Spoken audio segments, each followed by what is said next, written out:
All right, welcome to the Sae Bae cast number 224 with AngelicDew, or as I'll address him by, Noah. Noah, how are we doing today?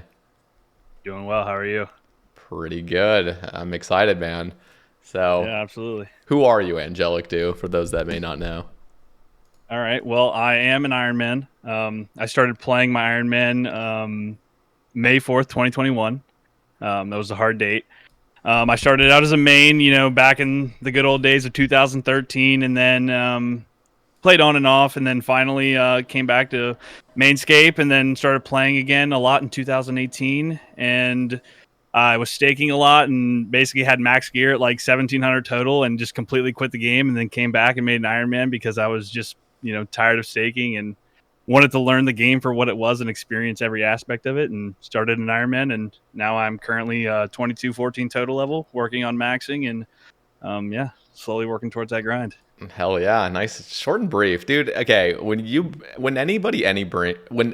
anybody brings up, geez, I am just losing it right here, right now on the mic. But whenever anybody brings up the Duel Arena, it just throws me back to like the dark ages. I don't know what it is about like just thinking about the Duel Arena because I definitely went there a few times. I didn't like make it a problem or anything. But I think I chucked like maybe two or three times, um, and the amount of just scamming and just shadiness and botting and just all this garbage there. It was just like that place sucked.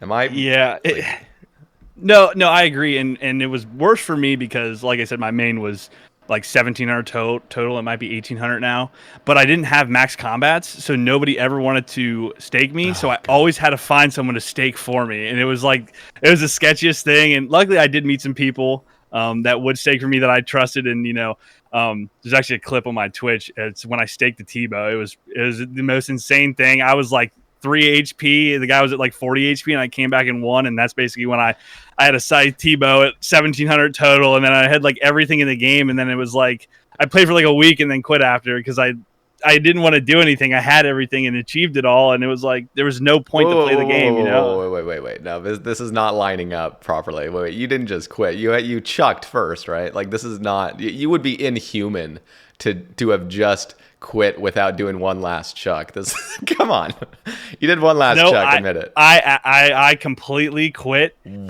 the Whoa. crazy part is I didn't log onto my account for probably 6 or 7 months, and when I logged back on, everything was gone. My account got hacked, and that was the end of it. That's why I never played. I didn't go back to my main. I went back to my iron. I was like kind of depressed, but at the same time, I was like, I started watching you, and then I was like, okay, I'm gonna play an Iron Man. Like that just was, it just seemed to call towards me, and yeah, I lost everything. So my main is just completely wiped right now. Still have Tangle Root on there, Nice. Only but pet. You're yeah, only pet. Nice. uh, Um. that and a squirrel. Yep, Jeez. that was my Why first pet ever. That was Tangle Root. everyone has a squirrel except for me. Actually, I take that back. DJ Davidson, I had him on just last or was that it was 2 episodes ago.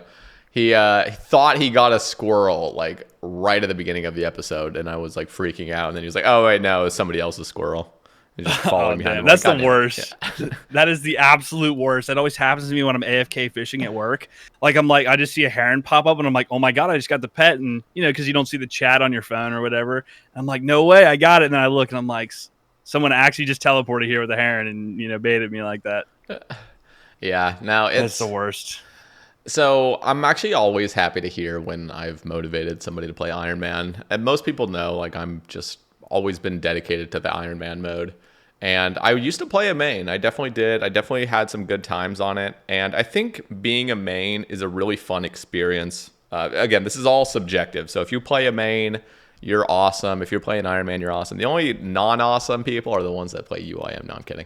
Everyone's awesome. You can choose your own game modes, but this is just coming from me. Like playing a main initially felt really good because it seemed like the game was really open and you could just find what fit your like play style. Was like you could find a money maker that was really just you. Like for me it was wyverns. Like I just loved camping wyverns, and the fact that I could just do that and not feel compelled to like do every single piece of content in the game to get every little thing I needed. Like that's what Iron Man is. It's just like you have to do so much stuff that you would have never chosen. You would have never chose to do. So, Well, that's yeah, the beauty in it, honestly. Because you try things you never did. Like I never raided on my main, and I had every raid weapon, Tebow and Scythe, and I never wanted to go and do it because it's like, what's the point? I could just do Zulrah or whatever, but I barely even touched Zulrah. I think I did Vorkath, and that was it, and then I quit the game.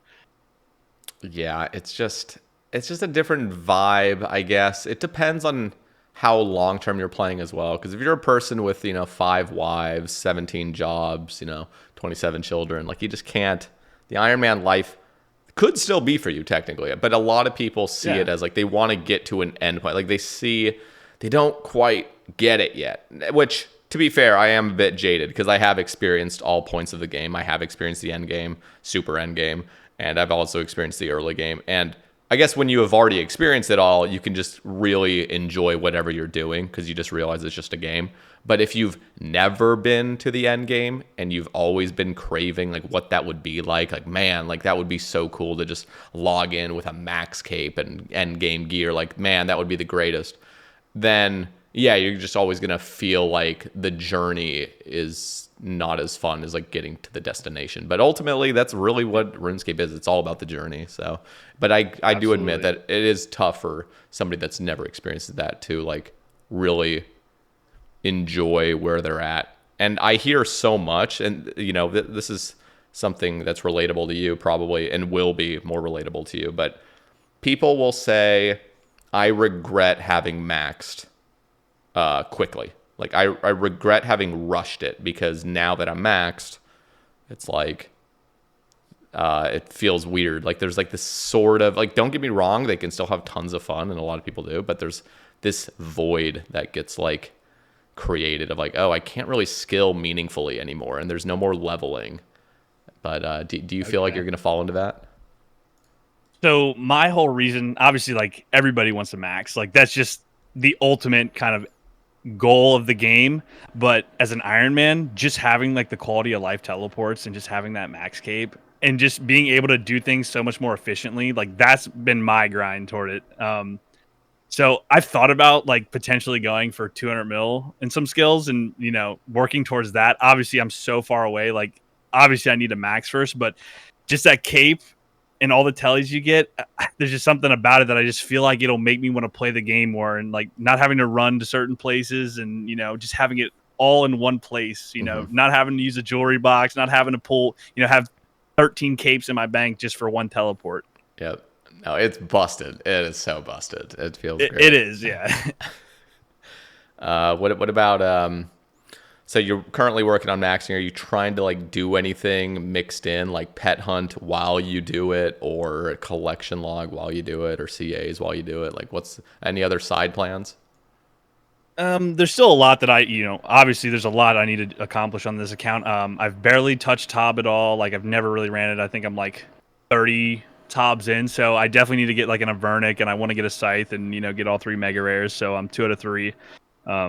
But, here and there when I have time, I'll do that. But, I did just graduate in December. So started a real job and, you know, while I'm working, I try to AFK as much as I can during the week. I, try to get on and raid, but it's hard sometimes. Mm, But yeah, I'm already 99 Slayer. I'm still trying to get imbued heart. Like it's another thing.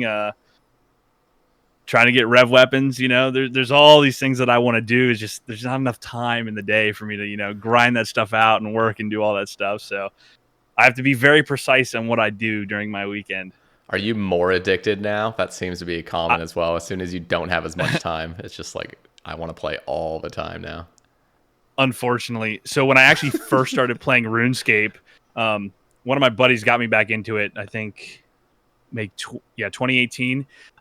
I had surgery on my foot, so I was not. It was during summer too, and I just graduated high school, and I had surgery on my foot, so I literally could not do anything. And I remember I was sitting at my desk with my leg propped up above my head, like starting a new Iron Man account. It was like the craziest thing. Like it was.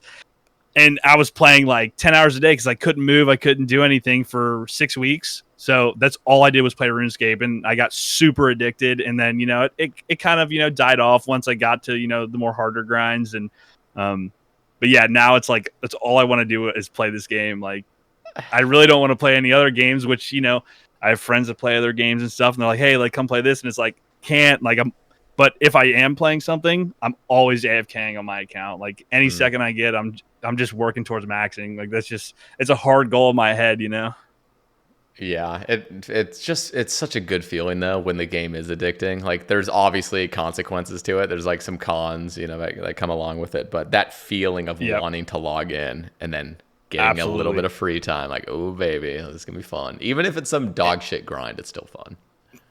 True, and that's probably how you're feeling now that you've started a new Ironman. Like I'm in the same boat as you.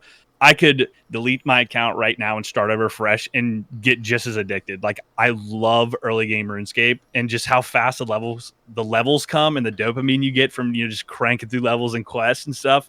There's no better feeling. And sometimes I do miss it. Like I started a hardcore and like, would mess around on that for a little bit, and AFK on there while I'm doing something AFK on, my main or my iron and just the early game, there's something about it, Dude, I'm at the perfect point. Like I'm at the point where the game starts really opening up. And at least I think the first run through will always just be the best.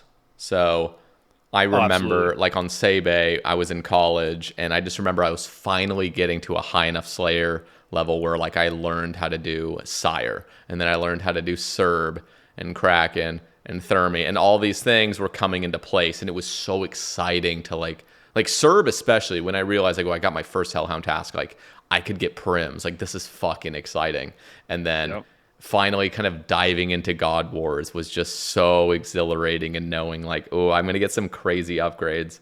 And now on this account, I'm finally getting a really solid foundation, and it's like, okay, here's where the PVM arc starts coming in. But I'm like, I've purposely made it so my account isn't really beefy in combat. So I haven't been like AFKing any combats. It's just like I want to go into pieces of content like Saradomin and just any sort of God Wars and even Inferno at a lower point where it's really going to challenge me a bit more, and it's also just going to be a much more of an exciting accomplishment getting something done like at a lower point. So yeah, I'm at that sweet spot.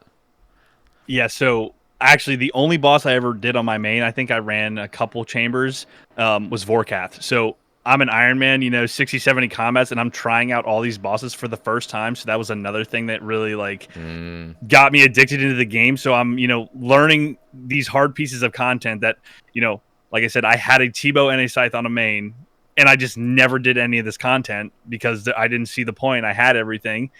And going into it for the first time with like a D-skim or, a magic short bow or a crystal bow, like it was the best feeling ever. Yeah, it's great. I'm also really pumped for Royal Titans. Have you touched that at all? I have not touched any of that yet because I feel like I'm already past that point. Like I already have, both prayer scrolls. Yeah. So I don't, eventually I'll go for collection log, but it's just, like priorities. I have to pick and choose what I do when I get on, if I want to reach my goal and, progress the account. Like that's kind of, not really up there in the priority list. So you have several different points. We have a whole list of points that I definitely want to touch on. These are some points of discussion that you've listed, and just up, in our DMs. And there's obviously some I'm more passionate on talking about, but I want to hear kind of your stances on some of these things. So I guess I'll kind of have you sort of direct it. In a way, but I guess the first one I want to touch on is actually the stackable clues, which seems to be like the biggest topic of discussion lately, especially because RuneFest is coming up and people keep asking me on stream, like, what do you think are going to be some of the reveals? There's a part of me that thinks, honestly, a clue guild might be revealed. Not like it'll be coming out anytime soon, like in the next few months, maybe a year, but I don't know. What are your thoughts on stackable clues? Do you think we need it? How are clues to you right now? I think we are long overdue for stackable clues. Like people, when RuneScape was created, they never thought anyone was going to max. They never they never expected anyone to hit 200 mil all total in general, or even 99s in every skill. But people who have achieved that, and especially for you, like you've been maxed for how long? On Sae Bae? 6, almost. Well, I maxed in 2019, the very end of it, so just over 5 years. Okay, so for 5 years, like, what really is like the next goal? And we can talk more about this too, as a collection log versus a completion log. I don't think the log should be able to be completed. I think that is what kind of gives it, gives me my drive to go for clues. Like, I don't want it to be, oh, I can get everything in the game and, very easily. Obviously, third age is insane. I don't know. I don't know who's rank 1 clues right now. Do you know off the top of your head? Rank 1 clues or just like collection log? Collection log. I'm sorry. Yeah, I'm sorry. Marnie. Pretty sure he's. So I don't know how many third age he has, but like, just I will say I did like the Duel Arena. So like when I'm opening a clue, it kind of gives me that, like, oh my gosh, like I could pull like a third age pick here. I could pull third age, which it really won't matter on an Ironman because, what am I going to do with it? It's just fashionscape at that point. But just having bank value and going for those rare items, that people, basically hunt for, the entire time they played RuneScape. I think that making that more enjoyable, like I see you, or like for example like Scott VC, every time I pull up a stream, he's at the crafting guild and there's 500 clues on the ground. Like it's just so irritating to deal with, and it's like people are stacking them anyway, like the whole hour, like cool, but like why can't we just have them in our inventory? Or there's got to be a system that they can implement that doesn't make it giga busted. But yeah, I don't know. Yeah, it's long overdue. It's kind of in a weird spot. I keep hearing from multiple guests, like I've gotten a lot of different perspectives now because everybody knows my perspective. I'll keep it brief, but it's like I was always against it. I even thought clue scrolls from implings was a bad decision. I wanted to keep it really distraction and diversion-y. And then, this update drops, and so it's just this weird middle ground. But here's the thing. If we go the full stackable, I've also heard pushback of like, well, when you go full stackable, there really is no going back, and it really actually changes things. So, for example, like, yes, there's the reduced convenience, obviously, like just completely eliminated convenience of having, or inconvenience of going and picking up your clues. So if you get a bunch of clues from DKs, you don't have to keep running back. But it's going to get really, really convenient, like overly easy mode, because it means, you can actually just AFK thieving, for example. Like you could literally just pull up to hams for a fucking month, just like ham members for a month and stack up how many easy clues. And, so there's also this like push pull of like how many clues should be stacked. Should it be unlimited? Should it be like 50? Should it be 5? Some people say like 2. They're like 2 to 3 for like easies and media, or for easy and medium CAs. I'm just like, dude, don't even touch the rewards from CA. Like, don't make it so clues are stackable based on the CAs you've done. I just like whatever happens to clues, in my personal opinion, needs to be universal and from the get-go. Absolutely, like, yeah. I feel more like, don't get me wrong, there's still an argument for some sort of threshold to be had, but I'm like, dude, if you're going to make that threshold fucking tiny, people are still going to juggle. People are still going to do the bullshit way, and that we're trying to eliminate that. I think you've maybe talked about this at one point in one of your casts, but I think a clue bank, with having either, 5 beginner, 5 easy, 5 medium, 3 hard, 1 elite, 1 master, something that just, when you're doing content and you get a clue, like it kind of just takes the enjoyment out of it, because it's like, hey, I just did a raid and got an elite clue. Now I have to either stop, depending on how long your raid takes, you either stop and go do the clue and you have to disband your group or whatever and find a new group. But there just has to be something to where you can continue to do content for, let's say an hour, or so. I guess that's what the timer is for. But there needs to be something to where you can do your content that you want to do and then have clues and do them later. Like for me, if I get on and do content and stack clues, I can't get on an AFK, because then, I'm on mobile. I always have to go back to the crafting guild. I don't have timers on mobile. I never know my clues are going to despawn. So it's like I can never stack clues really unless they're just in my bank. So I think there needs to be some sort of system where you can stack a couple. I don't know what those numbers would be. I think in leagues you can stack as many as you want, right? I've Yeah. never really played leagues like that. So, yeah, I could see your point, just having, 1,000 easy clues is just, kind of busted. But, in AFKing him, I do see that. Yeah, I don't. There's really no good answer. There's going to be push and pull either way. Some people are going to say, yeah, we want to stack as many as we want. And there's going to be people like, oh, let's only be able to stack 3 of each, or one elite, one master. But yeah, there's got to be something that we can kind of find a middle ground on, to where it's enjoyable, so people are not struggling to just for the main player, not these clue hunters who are grinding out clues constantly, but just for someone who's playing the game and just happens to pull a hard clue and they want to do it eventually. And not everybody is just going to Callisto and farming hard clues and elite clues all the time. It's just I don't know. Yeah, no, if let's just say we rewound the tape a year ago and we're at the point where there's no juggling clues.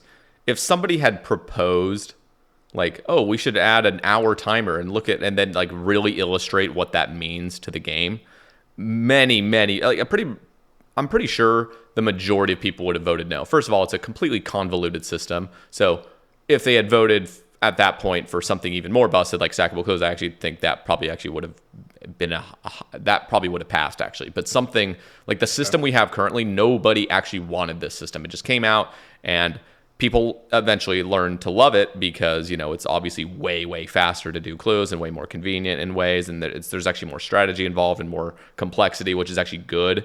But I see it kind of the same where I think when stackable clues drop, like let's just say they just dropped it without even polling it or something, like obviously that's not going to happen, but I'm just imagining they come out with like, okay, here you go, unlimited stackable clues, there you go, you could still juggle, it's kind of a similar system to leagues where you just have it in your scroll boxes, you can just release them and then you can also just drop those. It's like, I'm pretty sure if that came out, we would not look back fondly. Like we would just be like totally okay with, okay, this is how the game is now, like, and we all like enjoy it. By the end of the year, if like a year's passed with stackable clues, everyone's forgotten like the old days kind of, and it's like, okay, this is just what we have. And I think honestly it would be a better position to be in than we are now. Like I just see the two trajectories of like keeping clues the way they are now and for 5 years, or just biting the bullet and going full stackable right now, and what that would look like in 5 years. And I'm like, honestly, we're all getting older, we're all entering our 30s and stuff, and it's just like we just kind of want to have fun. And yeah, I don't know, like I see it as like, let's just reduce these inconveniences that are just so obnoxious, and accept the consequences of clues being done way faster. Meta's changing again drastically, because by the way, this is something that people forget, but if you do come out with stackable clues, thieving becomes crazy OP. It becomes twice as good because you can use the rogue's outfit and get double clues. So now I don't know if we should, if there should be, if that should be a thing to where you get double clues. Maybe they don't do that, but I don't know how people would feel about that. But I also think that if we are going to do stackable clues, when you open a clue, that clue becomes soulbound to your inventory, and you have to complete that clue before you can get a new one, and you can't drop it, you can only destroy it. Whoa. So if you can't complete the clue, I think that you should have to destroy it and get another one. So for people, in the late game, it really won't matter to them, and yeah, if you can already do all the steps, it doesn't matter. Yeah. If you can do all the steps, it won't matter. But oh hey, I don't have a dragon scimitar yet, so I'm gonna drop this and just jiggle it until I can go get one. Juggle it until I can get it. I think you should have to destroy it. Yeah, that's an interesting point of view, because it's so weird, because like for me, I kind of hold that view. Let me just say the part, like the caveat, I guess, which is if you destroy the clue, like for example, like if you, let's just say you have a bunch of stacked, I just correct me if I'm wrong, but it sounds like what you would want is you get scroll boxes, they stack up, and then you can only withdraw one clue at a time. And if you can't do it, then you have to destroy it, and then you get another one, correct, from the scroll box. Yes. So, And I think I know where you're going with this. so I would just say, well, you probably do, but I would just say so there's two things. One is if we did have that system, which I actually think is too strict, and I think the people that really enjoy clues would actually not find that as enjoyable. Actually, the only way they could get around it is if you could still drop it and then release another one. So, but you're saying destroy it. But if you destroyed it, if you went down that option, then at least you've kept the steps you've completed and it carries over to the next one. Yeah. Yeah. So I think it's a bit limiting. Don't get me wrong, it's more simplistic and it would put clues in a more like, I don't know, sort of like just less complex spot that just makes more sense for players.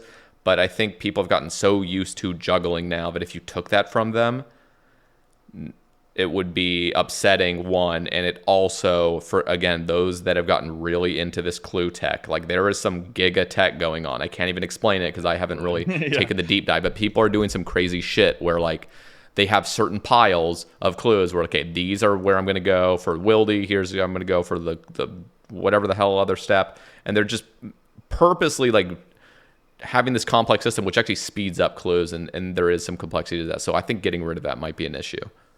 But it doesn't affect me personally. Now, what if you could juggle, but the timer wasn't an hour? Maybe it was 5 minutes. Just a normal despawn. So you're not juggling 50 clues at one time. I don't know. I do see what you're saying. Just removing juggling completely would affect a lot of people. But my other thing about destroying a clue is, I don't know if I would want it to stay on the same step, but then it would just be, let's say you get a master clue and then you get to the last step and you can't do it. You just wasted, 30 minutes doing a master clue and you just have to destroy it more or less. Yeah. No, I think if you were going to go down a more strict path like that, the steps should carry over. I think that's just going to be way more fair and way more just, it values the player's time. I think Mod Kieran was even suggesting, again, I'm pulling up like this one reply he had to like some Reddit thread or something talking about clues and how the team's kind of discussing it and they haven't come to any conclusion. But he admits like, yeah, maybe we could just revert what we did with the hour. But if we did that, how would the community feel about Stackable? So yeah, I think a really cool option is if the team actually doesn't like the hour dropping and they actually find it maybe just kind of weird, private servery in a way, that would be up to them, and I wouldn't personally have a problem. I know some people would, but like then you could just from scratch reimagine how clues are, and we could go a system like you're suggesting where like you just pull out one clue. If you can't do it, you destroy it, and then the next one just has those steps, and you're just doing one clue at a time, and it's like a more simple system. But yeah, there's a lot of discussion to be had about it. At the end of the day, it's still stackable clues. Yeah. And for the Giga Clue Hunters, it's not going to matter to them. I guarantee you every single one of them has every stash filled, has every item they need to complete a clue. So it's not going to really affect them. It's going to affect the, mid to early game players, which it already kind of affects, they're not able to complete every clue anyway. Yeah. You know what I mean? So it's kind of the same thing. And more or less. And you're right about, like this is going to, overall, this is still going to be a positive effect. So even if like they got rid of juggling, for example, they're still going to be massively like appreciative of just not having to go back to the same fucking clue source to go pick up their clue and juggle and juggle and juggle and juggle. You know what I mean? So it's like, just having it all stackable is going to be a huge positive. Okay. Let's touch on run energy rework. This obviously happened like a little bit ago. I don't have much to say other than like, I think it's just great. I think it's just helpful to like all players, and I've noticed it being a real game changer when it comes to like questing and when it comes to my farm runs and stuff. It's great. What are your thoughts? I completely agree. The day that update came out, I was so thrilled. Honestly, I didn't notice this as much because I am, higher agility level, but for an early game account, I can already tell it's way better just watching other streamers play and, I'm not max agility, but I can just tell like when I'm doing Musfa, like I don't have to bring a stam and I'm just running around the room and can do an entire kill without having to stam. It's the greatest feeling ever. And Nice. I have been doing a lot of skilling, so I haven't done a lot of bossing yet. But I do think that when I get back into full on bossing, I will notice much more of a difference because I haven't really been able to use it that much. I've been standing at a bank for 2 months. The cool thing is they didn't go too far with the run energy rework, so there's still actually a nice place to add like the strange fruit patch. I thought that was just a cool idea to like have a little bush patch that can grow strange fruit at an early farming level. Okay. So like you teleport to the monastery. That's a pretty basic Iron Man thing where you get your Arctic Cloak 1 and then you can just pick your like 5 strange fruit on your way to the fairy ring, and then here you go. Here's a little bit more run energy help. And then the same thing with the like Remington has a patch. You get an early Chronicle. There's a bush patch right next to the Champions Guild. Like these perfect places for these bush patches to pick these strange fruits. I just think would be such a cool addition, and it would be really helpful for Iron Man. I completely agree. So here's, right. I'll have you kind of direct it if you want. If you have the next point. Yeah. So one thing I did want to talk about. Okay. It's not as relevant anymore because I did finally get the drop, thank God. But so original GOTR. It's not relevant because I already got it, so it doesn't affect you. But still, it's probably affecting someone out there. Okay. So it took me 2,000. Hold on, I wrote it down because it was kind of crazy. 2,687 pulls at Guardians of the Rift to get an Abyssal Needle. I am almost 97 runecraft, or I am 98 runecrafting now. That. Yes. Now, when Guardians of the Rift first came out, I think I pulled an Abyssal Lantern in like 300 pulls or whatever. I got spooned on it. Yeah. And then I'm sitting there doing it, and I'm going for the needle because that is like a huge quality of life, item. And all of a sudden they release an update that's like, oh, by the way, you can buy a lantern because it's too rare. And here I am with no needle, 2,600 pulls, still no needle. Wait. And I'm like, wait. Sorry. I thought you said 2,000, like 60. Did you say 2,600 pulls? No. 2,687 pulls. No, not 26. Oh my God. Okay. So no. So 2,600. So you literally went like almost 9x rate. It's a 1 in 100. No, it's a 1 in 100. No, the needle's 1 in 300. It's what? No. There's no way you don't know this. You literally went. Did you actually think you went? Did you actually think you went 26 times the rate? Okay, no. Oh, it is a 1 in 300. Okay, never mind. I thought it was a 1 in 100. Okay, so that makes it. Okay, that makes it still a little crazy, but like still, you would have been galactically unlucky, like to the point where it's like this wouldn't happen in a trillion years. Listen. I went that whole grind thinking it was a 1 in 100. So in my mind, I was galactically unlucky on that because I swear I thought it was a 1 in 100. But oh my God! How could you possibly like? Okay, I'm just like thinking this is hilarious because like the fact that you actually went this fucking dry and you actually don't even know what the rate is. Like if it was me, I would be staring at that wiki page, just being fucking tilted. Like, well, for some reason I always thought it was 1 in 100, and that was it. Like I just, I don't know. I just never looked at the wiki really when it came out. Nuts. I think I got it 3 weeks ago, I think. Oh my God. I think the beginning of January I got it finally. But that's back to my original point. Yeah, continue. Back to my original point. Why are we releasing content with these untradeable drops and then a month later we're basically saying, oh, well, you can buy one of the untradeable drops that's more rare, the Abyssal Lantern, but not the other. I don't know how many... I might be the only one who got spooned a lantern, Who knows? I'm sure there are many people who have a lantern with no needle and are still going for it. Mm-hmm. But I just think that there needs to be a better system with that. Totally. Or we just need to not need to do that at all. Because, it puts a bad taste in my mouth. Like, wow, I already got the lantern. And I can't buy a needle, but great. I can go buy another lantern if I want and have two, redwood lanterns. Great. Like it does nothing for me, and it Yeah. just kind of made the grind easier for other players. And here's the crazy thing is like they've already done this with so many items in the past, and they only do it if it's an untradeable. Like Ava's Assembler, you get the Vorkath head at 50, and guess what? It doesn't affect anything because it's already an untradeable. So it's not like you're pumping more out into the game. The Abyssal Needle is literally untradeable. Same with the Lantern. Like, why couldn't they have just? And if they already think, maybe guaranteed a 300 is a bit too like lenient, that's too common or whatnot, then they could have made it something like, I'm not really suggesting this, but they could have gone a route where it's like it's a 1 in 500, but you will guarantee get it by 500 if you don't already have it. But I would even just say still, like you could just still keep it at 1 in 300, and by 300 you just get one. And the same thing with a lantern. Like if you don't have one by then, we'll just give you one. Actually, trying to think, do people actually want multiple lanterns, or do people just trade out their logs? I actually haven't used a lantern in so long.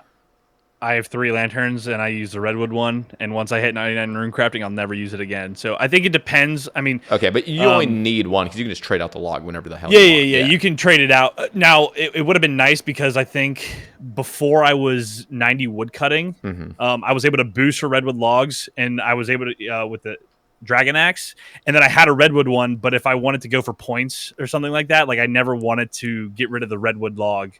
Because I'd have to go back and boost for 6 redwoods again. So maybe in that situation it would have been nice, but I think that it's it really doesn't matter. They're useless. They're sitting in my bank. I'll never use them.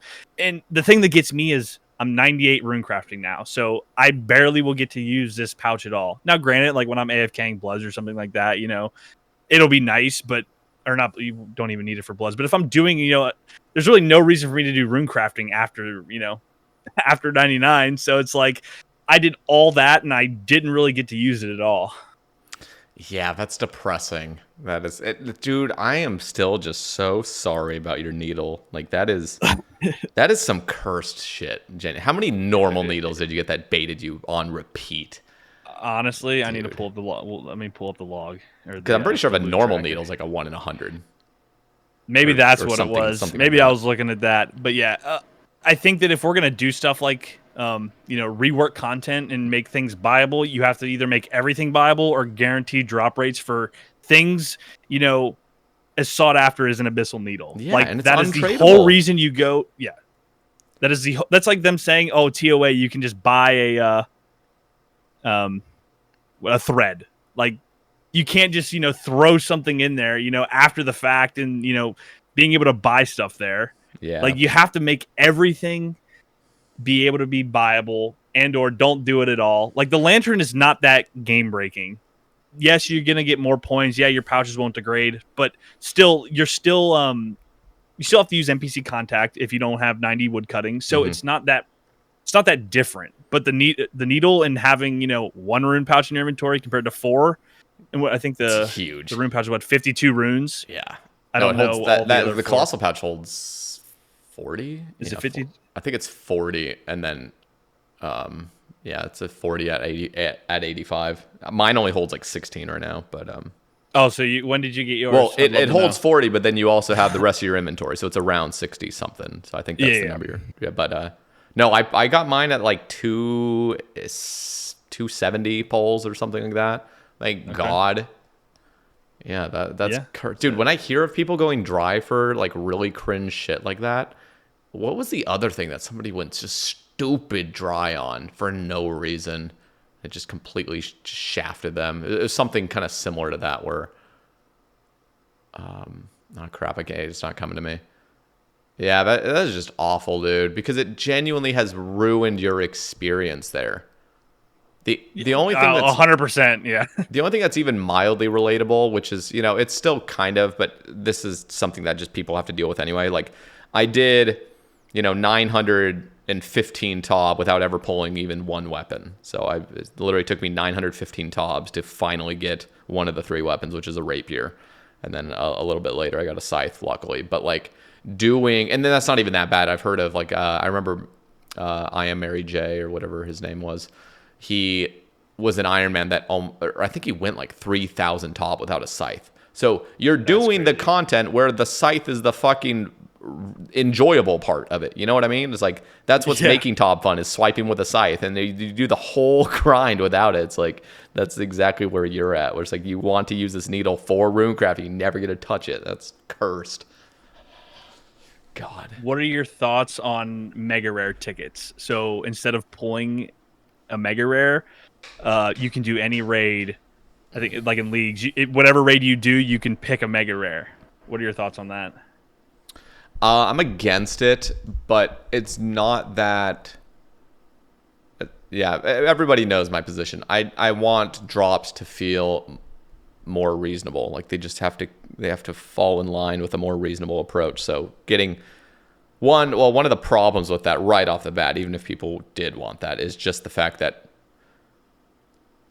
well, I don't know. It's weird because, would it replace all mega rares? You just get a mega rare and then you just redeem it. And yeah, I'm just like already just nauseated by the idea of this actually coming into the main game because it just is it's so bad. It's just like, I know it's great in leagues. People fucking love it because one, there's like area restrictions and stuff. But basically, if you had a system like this, every single mega rare would be the exact same price. They'd all eventually fall in line with the exact same price, which would be a little bit weird because it's just you're always just, if you're a main and you pull a mega rare, you're always just going to pull the most expensive one and then you just sell it. And it's just like, this is just That's fair. This is how it's going to be. And then on top of that, it's just people won't even do some of the raids, so we're just going to do the one that's the easiest or the quickest to do, or I don't know. It's just really bland. It's just not hitting for me.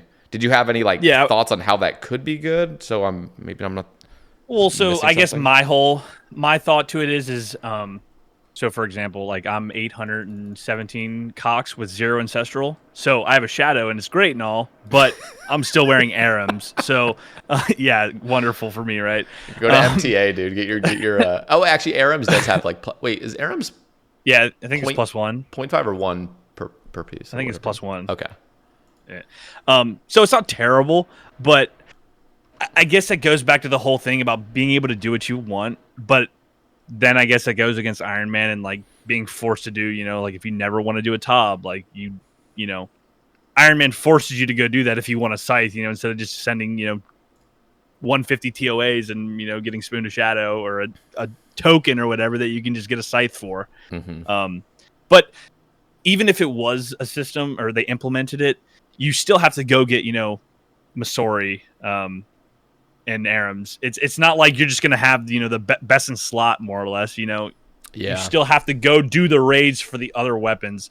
But I guess really I've never really done Tob, so I mean, Scythe is the only thing that I can really think of that I'd want, or the Avernic. But once I get a Scythe, the Avernic's kind of, obsolete for me, Mm-hmm. because hopefully I'll be using a Scythe for everything. But, you still have to go and get, full Masori, Arams. But like Tob, I guess, I mean, really, I don't know. I've never really used anything from Tob but a Scythe, so you also I don't know how.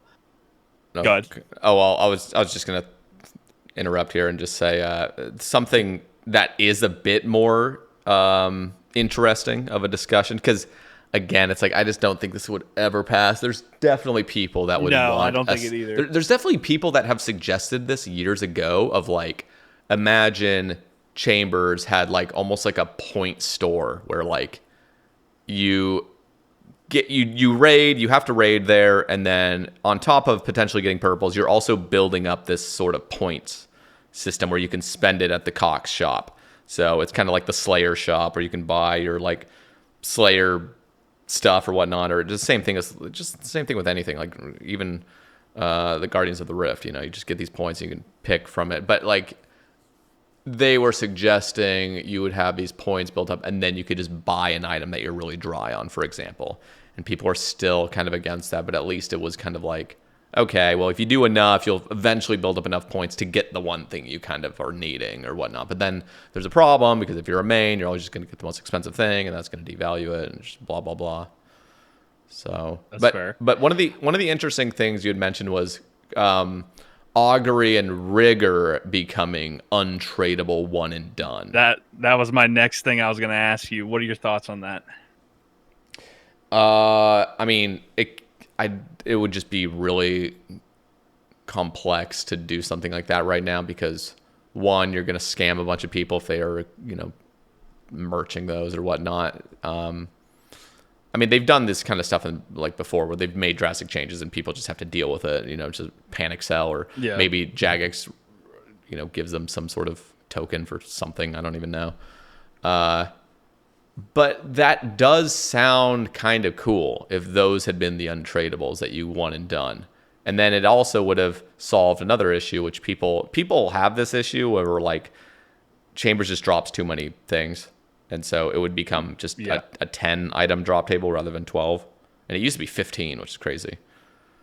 But that's kind of my whole point on it. I think that removing it from the drop table would make Chambers so much better.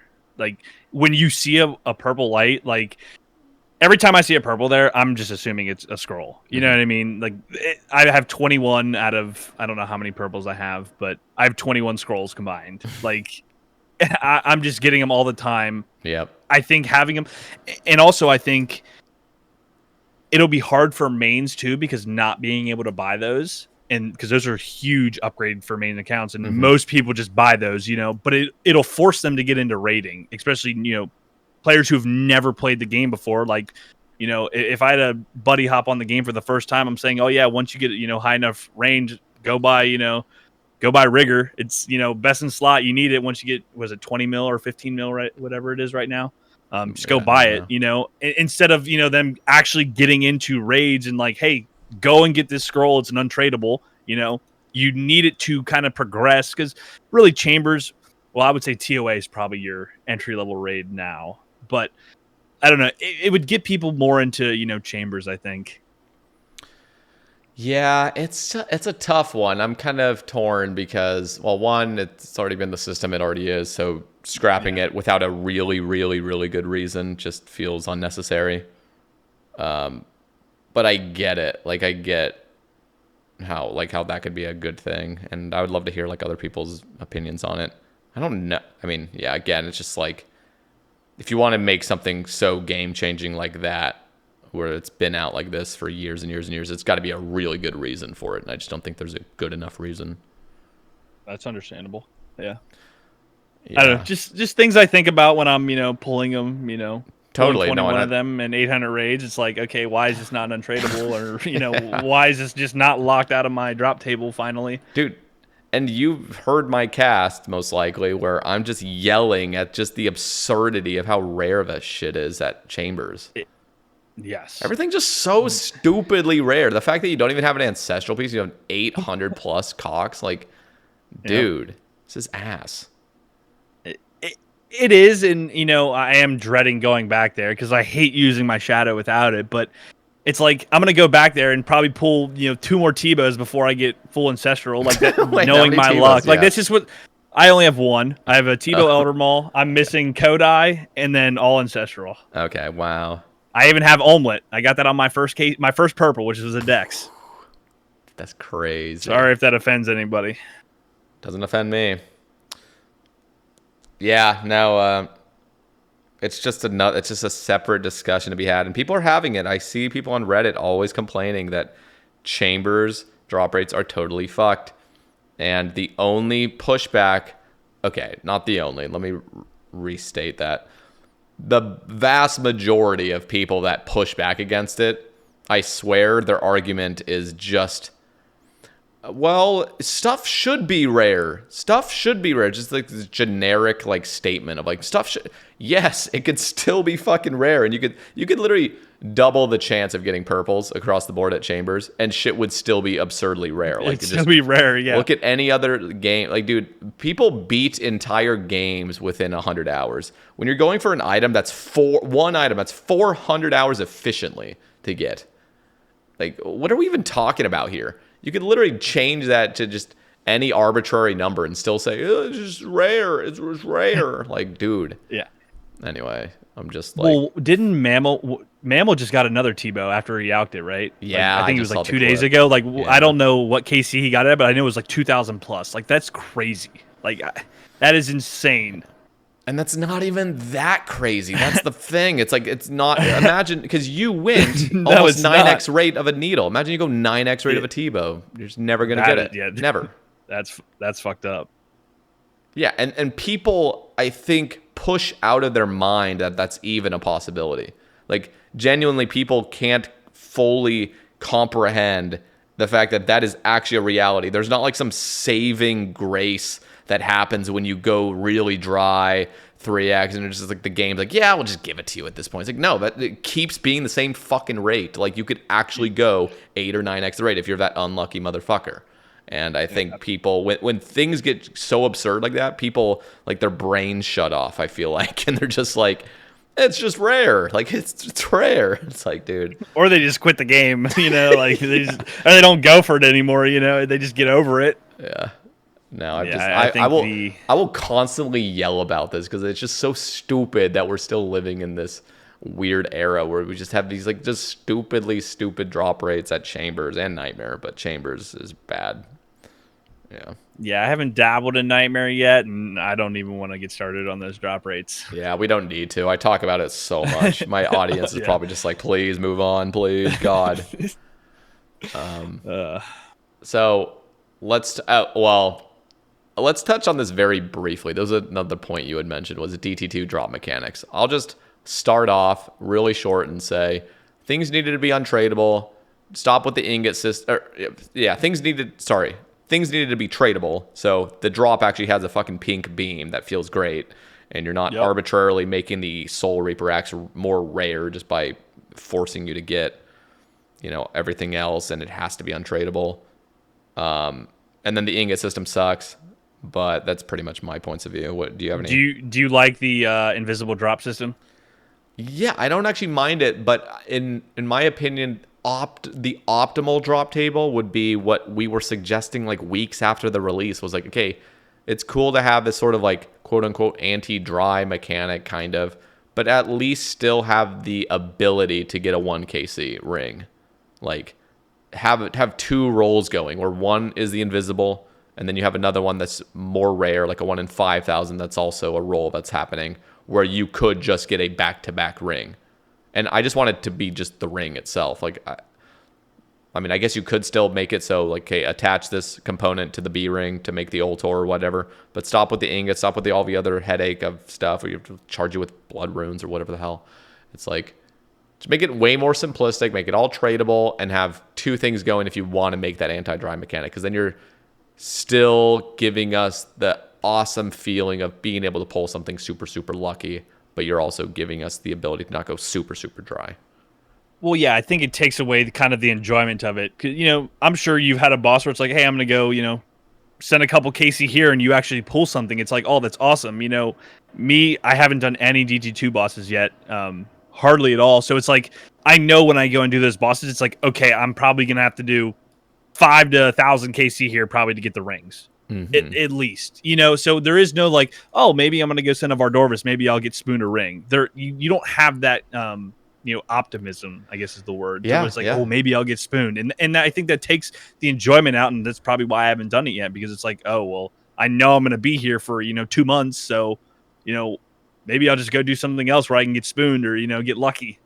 Yeah, it's really not that good of a feeling. It's like, we're humans. Like we have really good pattern recognition, like just subconsciously. So even on like if you're looking on paper, like the devs are probably seeing this on paper, like, oh, it's like a brilliant system, and then you actually come out with it, and the feeling of it is just awful.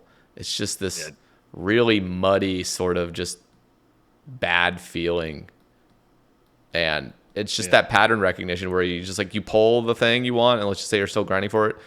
There's this underlying tone of like, oh, by the way, you're not going to get this for a while again. There's not that excitement of like, dude, it could be back to back just as easily. Yeah, it does ruin. I'm not going to say it ruins the content, because I think those bosses are fun, but it's just there's no like once you get the drop there, there's no reason to go back because you're going to go another 5 to 1,000 KC for another ring, and it's not even worth it. It's better to go do Zulrah or something else. People who actually enjoy those bosses just can't go and do them because they know they're probably not going to get spooned 3 rings and 200 KC. Yep. Yeah, it's cool. I'm glad for one that they experiment with things like this, and they're also very open with how the community reacts to it. So for sure, we're never going to get something like that again. They're not digging their heels into it like, yeah, this is awesome, and keep doing it. Now they heard our feedback and they're like, okay, we won't do that. It's the same thing with modifiers and invocations. They're very hesitant on like adding stuff like that now, even though that's not even that egregious.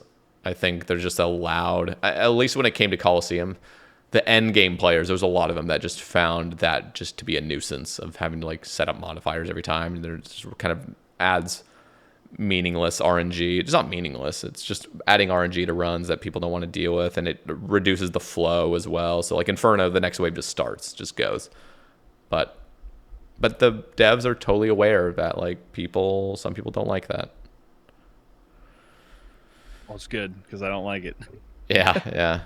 I wonder. So now, when you say modifiers, are you talking about adding modifiers to like chambers and Tob as well, or adding more modifiers to just TOA? Or No. I'm literally saying that people are against modifiers and invocations. So like people in the future, like future content, they're not going to go down the route of having a metric fuck ton I see what you're saying. Invocations. Okay, I see. They're trying to simplify content and make it so.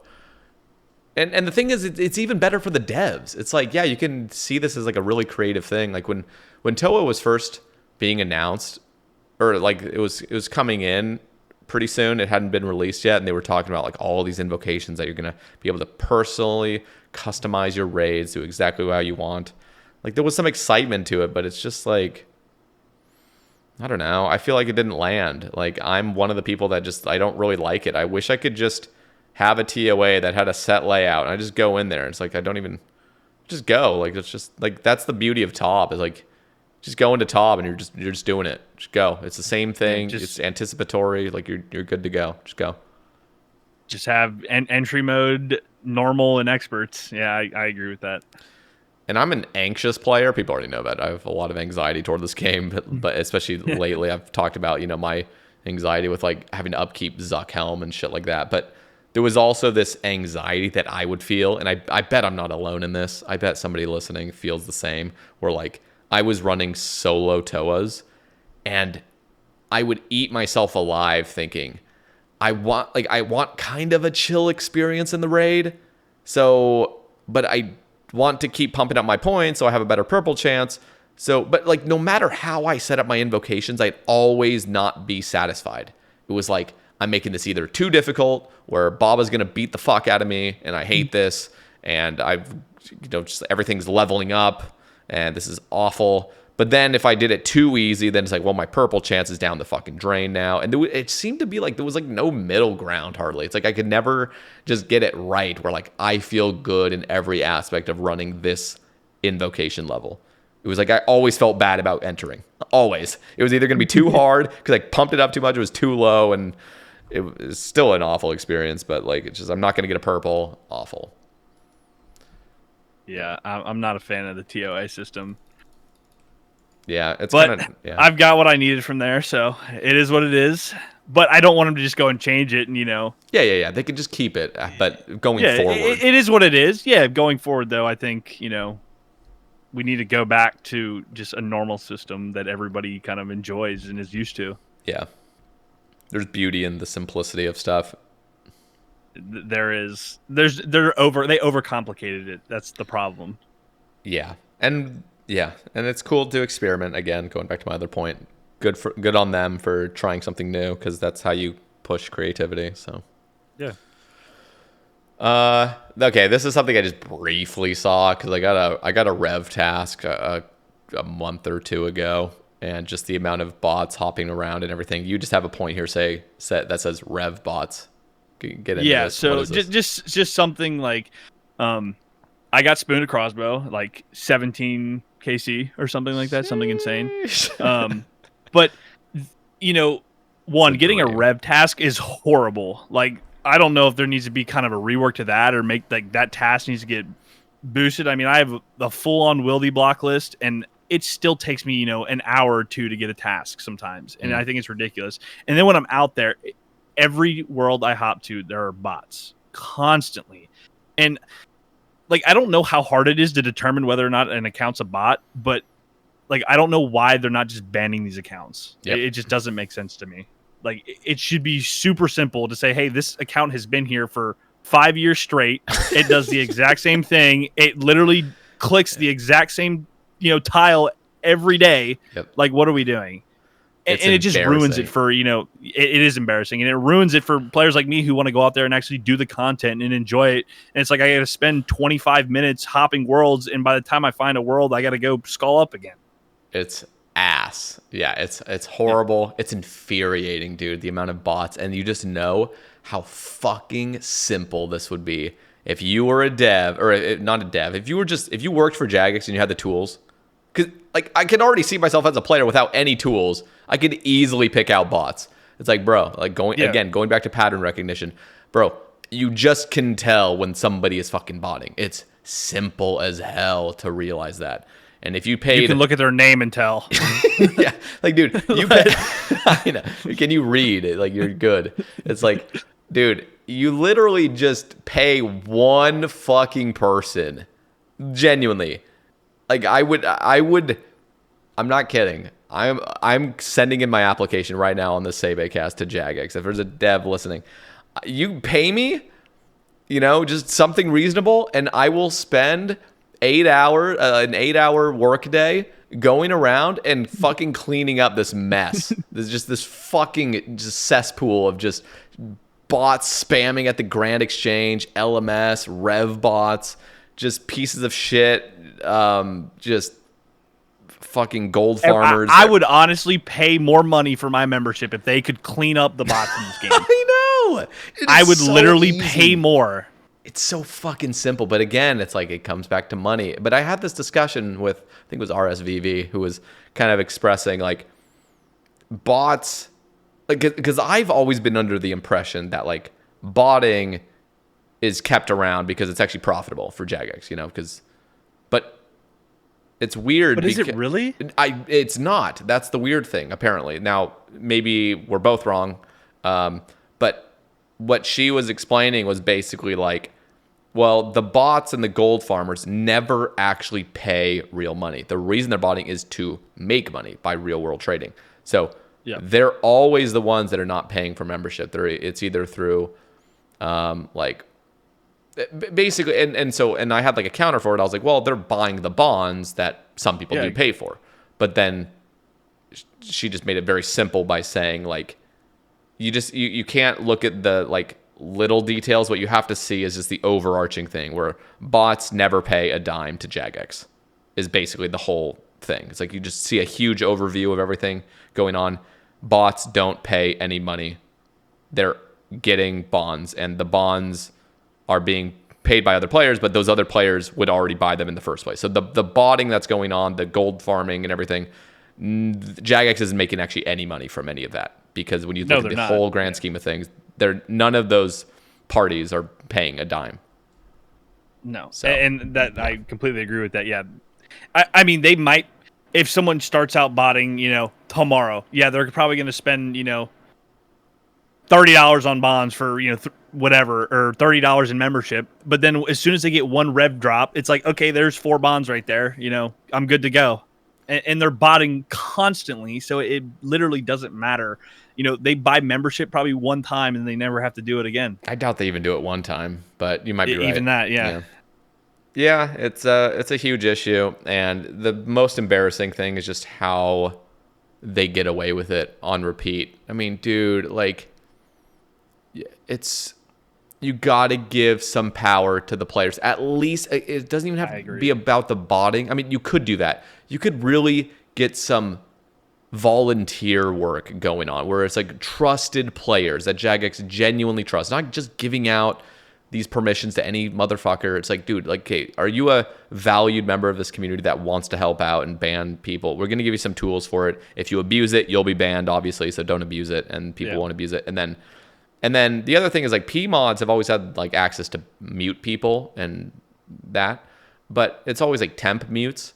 But I'm like, dude, you got to give these player mods the ability to, like, not only permanently mute people, but, like, just ban them. So if there is a guy at the Grand Exchange where his last 5 messages have been advertising a website, you got to give players the power to permanently ban them. I'm sorry. It's over for you. There's no recovering from this. Even if you're a real player that was just fucking trolling, I'm sorry. You're permanently banned for breaking the rule of advertising websites.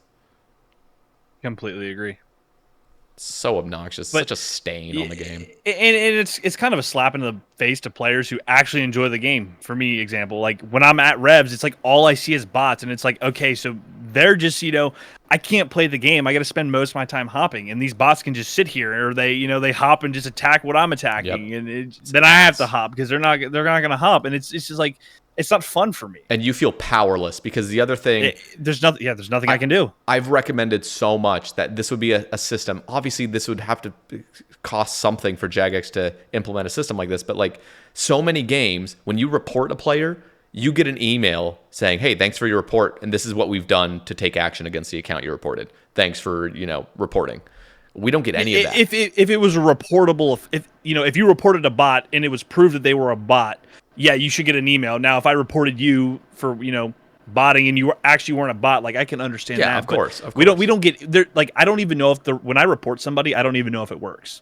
So people, I bet there are many people that feel the same way. It feels pointless. Yeah, so it's a waste of your time to report. So why even report? And that's why there's all these bots. Because I'm sure, and I see people that get reported all the time for botting when they don't bot. You know what I mean? Now, I see Reddit posts like, oh, I got reported for botting. I don't know if they're actually botting or not. But, if they're coming to Reddit saying I was reported for botting, I'm max. Like, I doubt this max player's botting. You know what I mean? Yeah. Like, people who actually play the game. Like, they're not going to risk their account for, whatever they're botting. But then you just have these, 67 combats running around, constantly for 48 hours a day, just And here's like beyond just these simple measures, these simple structures to have where you get an email saying if you've reported somebody and they got banned. You could even go a step further if Jagex actually care. Do they actually not really? They care about pumping up membership prices at $32.49 for us. But it's like, if they actually truly cared, what they could also do is implement a system where it's rating your accuracy on your reports. So every player now has an accuracy rating. So if you're going to be that clown that just reports anybody that you don't like, and you're just like, oh, this guy's fucking botting, you just have no evidence for it whatsoever. When they start, seeing your account, okay, your accuracy is horrible. You're like 30% accuracy of calling if it's something's reported. But you're going to have those players that truly have played for tens of thousands of hours and understand when bots are botting. Like, I'm just going to say it myself, I can recognize when somebody's botting. Maybe I've been wrong occasionally, and it's just some dude that's genuinely fucking trolling, pretending to be a bot, which I highly doubt. Because it's actually, that would be actually mega impressive. But it's like, my accuracy rating, like, I would care about it. So I'm only going to report the people that I'm certain on, because I want my accuracy rating to be very high, and that could be a visible thing. Yeah, because you want the players who are actually botting to get banned. Yes. Like, I'm not reporting somebody for no... Yeah, if I don't like somebody, I'm not just going to go and report them in hopes that they get banned. I'm reporting players that are ruining my experience playing the game. And the best part is like, you would be able to see your own accuracy. So you start caring about it, because if you're seeing somebody and you want them to get banned, it would get to the point where your accuracy is so high, let's just say you're in like the 99% of accuracy. It gets to the point where Jagex actually gives you the power to basically insta ban people on the fucking spot. Now, like, it would be just based on like pure accuracy over time, long periods of time. You could actually just temporarily ban somebody right on the spot if you claim they're botting. Now, if you're wrong, of course, your accuracy will just fucking plummet, and they'll be like, okay, well, you're now just taking advantage of the system or something, and we're going to remove your privileges from this. But it would get to the point where like you're actually just in the game banning people right there because your accuracy is so fucking high and they actually trust that you're basically right. Like, how cool would that be? You're at revs, your accuracy is so high, you're just banning. It's like, hey, yo, are you botting? They don't respond. All right, report, and they're just actually gone. They just get deleted right there. Like, fuck, that'd be cool. Now this does go back to the issue that there is really nobody reviewing these. Like, it's all automated. So not all of it, in the event, but it seems like a lot of it is automated. Yeah, so it's vast majority for sure. So when like a real player, like let's say I get banned, for example, like how do I know? I don't know if you talked about this, but there needs to be some kind of communication between me and the devs, basically customer support. Yes, exactly. And the fact that they, like, I understand that even if they're not giving the power to the players to ban people, they have to have somebody who is doing it. Because what is my report doing? Is it just going to an inbox that's just full and like they just don't give a shit? Or like what's going on? Like, because that's what it seems like. Yeah. It's hopefully, I just imagine again, like it feels like you'll never get any actual answers because you can't publicly reveal how the systems work if you're actually in the anti-cheat team. And you're just trusting them, but we've all lost so much trust in Jagex. And so it's just like this whole thing is just this mess of like hoping and praying something's going on, something competent is happening. But what'd you have? They have to do something to basically restore our faith in them. So that we know that they're banning the right players. Yep. But I have never played this game and not seen a bot at Rev Caves.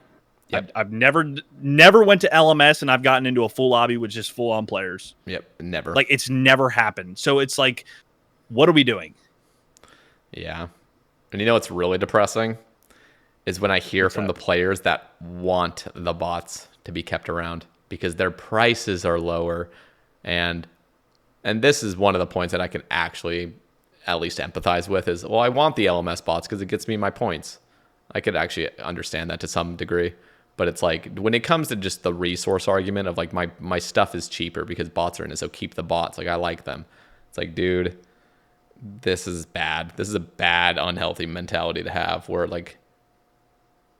But long term, it's not healthy for the game. Of course it's not. I mean, it's so easy to just debunk that and just be like, dude, when prices get higher, people do the content because then you're getting more GP per hour by doing that method. And there's a whole nother thing. It's like, well, if the method's boring, obviously players don't want to do it. Then fucking fix the method. Make the method more fun. It's like, but the bots is just the stain. It's like, dude, please get rid of these. It's horrible. Yeah. We need to clean up Gillinor. We really do. And Iron Man doesn't solve it. Like playing an Iron Man, like you were just saying, it's like you being, it actually probably makes it worse in circumstances because now when somebody hits your rev, it's just, you can't even compete. And there's no incentive for you to fight them because you're not going to get anything from them. You're an Iron Man. No, I just hop. I literally will just hop because it's not even worth my time. Horrible. Yeah, it's not fun. Okay, so I'm going to let you carry on to the next point. All right, so I actually had a thought about jewelry upgrades. So we obviously have an Eternal Glory. I think that there should be kind of an eternal everything almost for not every piece of jewelry, but like an eternal games necklace, an eternal ring of dueling. What are your thoughts on that? Yeah, my thoughts off the bat are all 4 Dragonstone jewelry should all have eternal variants from the same source. So all from the Fountain of Ruin. When you go and recharge your Dragonstone bracelets, those can turn into an eternal skilling bracelet. Combat bracelet. And then same thing with the skilling necklace. And same thing with glory. Obviously, we already have the eternal glory. Same thing with the eternal ring of wealth. That would be amazing. And those can all just be super, super simply implemented. Just add that. The basic route, still the same crazy rarity. Now, when it comes to lesser jewelry, I don't know how exactly I feel about it. I actually would be okay with these sorts of like sleeve things where you have like a dueling ring sleeve where it's a dueling ring, but you can charge it with as many as you want, but you still have to get the emerald. You still have to get the dueling rings themselves, and you just charge it into it. similar to the Amulet of Chemistry. exactly that thing, like that new That one.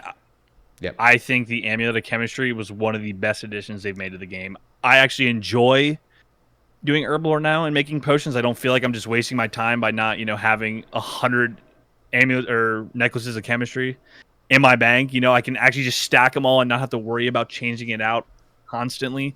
But yeah, I think I don't know if they would do like a mini game, or if you're just smithing, rings of dueling, like if you could just randomly pull it, at a crazy drop rate. I don't really know how they would implement it, but I think, yeah, the Amulet of Chemistry is one of the best additions they've made to the game, I think, so far. Like, I love it. It just, the quality of life that it gives. Yeah. And that's what it's all about. You want to improve the quality of life of the game, throughout its, you want to make it better than it was yesterday. The Alchemist's Amulet, by the way, is what you're saying. Alchemist Amulet. I'm sorry, yes. No, people understood. Yeah. So, but like, for example, like when I go to Corp, like, I don't want to have to sit there with, 5 games necklaces in my inventory, to just get a Corp kill. Mm-hmm. You know what I mean? Like, I just want to be able to go make a ton of it, games necklaces, and then put them all into one, and then, they're in there. Yep. I don't think it's that game breaking. I really don't. Yeah, no, it would be cool to, I mean, you could even just come up with some really fun, quirky crafting mini game where it's like this little workshop you go into. You can, kind of like, I don't know, just make basic jewelry there. Like, let's just imagine there's like a crafting guild that's actually a crafting guild that's better. Maybe like a downstairs to the crafting guild or something where like there's actually like that's going to be like the closest furnace. There's going to be every tool that you need. You're going to have your loom and your everything else that you would want for crafting, and then participating down there doing your crafting would get you like crafters points, and then those can just buy the molds to get like, okay, now you can get your sleeve for your games necklace, and now you can shove all your games necklaces into here unlimited, or up to 20,000 charges or whatever. I would say like 100,000 charges, but like it would just be some simple little update like that where you just have like a point system going on where you're crafting down there and you're getting points for these nice upgrades. I think that would be enough, but they could go even further if they wanted. Yeah, I'm all for, adding mini games to unlock stuff like that. Yeah, I actually enjoyed, I don't know exactly what the mini game's called, but the new herblore mini game, I thought it was all right. Mastering mixology. Yeah, mastering mixology. It wasn't terrible, just because it had things that I wanted, so I went there and did it. You know what I mean? And I think they need to start offering things for mini games like that, so players actually want to go and do them. Yeah, mastering mixology, they balanced very well, in my opinion. I agree. It's not overly OP, and you're doing it to train your herblore most of the time, but you have these rewards that are very sought after, which is also great. It's really good. Now, what are your thoughts on making this viable? I'm totally down. I am like an Iron Man, so I've already accepted the fact that I have to get everything myself. Like, I am always for just everything be tradable. Like, I know a lot of mains kind of disagree with that because they kind of want the sort of, I know this sounds like sort of petty in a way, but it's like when I hear mains saying, oh, things need to be untradeable, it's like, bruh, it's like you deep down want to be an Iron Man, but you just can't admit it. Go be an Iron Man. Yeah. Yep. No, but I definitely can get that where like, a Fang kit, for example, should not be untradeable or whatnot. Well, yeah. But in most cases, I'm just like, dude, make things tradable. Like, that's the point of playing a main. You can buy shit. Yeah. All right. So now let's talk about the combat achievement system. I've heard many of your takes on it. Let's hear your take because I've shared this ad nauseum. So I'm at the point where, so like the last 2 months, really, I've been AFKing. But if I'm not PVMing or doing, new content, and I just log in and I lose, I think I'm elite right now, and I just lose my elite CAs, like, it's like the worst feeling in the world. It's like, okay, now I have to go figure out what I'm going to do to get this back. There definitely needs to be a system to where you have hard unlocks and you do not lose them once you get them. It's like, I get it keeps kind of everything fresh, but there either needs to be a higher rank than Grandmaster that once you hit Grandmaster, you're always Grandmaster, and then you can always be, one tier higher. And I don't know what kind of benefit you would get from that, but there has to be something to where if someone doesn't play for 6 months, they log back in and it's like, oh, well, I have to go do 30 more combat achievements just to get my helmet back. I think it's a terrible, terrible feeling. Yep. It's awful, and there's no perfect solution for it, unfortunately. I've tried to like brainstorm the hell out of this. I'm just like, I think, like, in my opinion, and this is obviously very selfish and it's just my own take, but I would just love it is if when you got the achievement, it's done. You got it. It's over. You never have to deal with it and ever again. So there's an incentive to get an early Zuck helm. It's like if you as soon as you get it, you have it until the end of time. I think, in my opinion, that would be the perfect system, but it's still not perfect. But it's just that I would prefer that over the system we have right now, where you keep losing shit on repeat until the end of time, and it's pretty common. It's like a constant thing. It's like every few months you just lose it. Like I lost my medium CAs on this account. Didn't even realize I have to go reclaim my medium. I have to go get another 9 points somehow. And but there's also another route to go down where as soon as you've hit that tier, you keep all the perks until the end of time, but you lose the cosmetics. So the people running around with the Zuck helm or whatever helm they have, you can know for sure that they currently have it. But okay. So yeah. Now, I think that's almost a better middle ground. But here's one of the issues is like the issue is 4 years from now, you're going to have people that have to go for a Zuck helm that has 800 tasks that you have to do. And the people right off the bat only did 400. Now, to be fair, the people that did the 400 probably are already going to be those people that are upkeeping it in the first place. Yeah. Why not? But I don't know. I just feel like it's just for the betterment of everybody's fucking mental health. You just make it so as soon as you've achieved it, you're done forever. Yeah, it's the kind of same feeling I get with the quest cape as well. It's like the worst feeling. You like log in and you want to use your quest cape teleport, and it's like, oh, there's a new quest today. I have to go and do that before I can use it. Which, for me, it really doesn't matter because I, have most of the teleports in the game, so it doesn't really bother me. But for those mid game players who have a quest cape, and it's like, oh, I have to go do 4 more quests until I can use this teleport again. Like, so awful. So actually, you know what? The more we talk about this, I'm more thinking the middle ground solution, because imagine the middle ground solution for the quest cape as well. As soon as you've gotten a quest cape ever, you have that teleport forever. And you can use the cape, but you just can't wear it.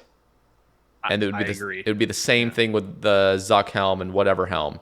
You can't wear the helm until you have it, but you have all the perks until the end of time as soon as you at just one time completed it.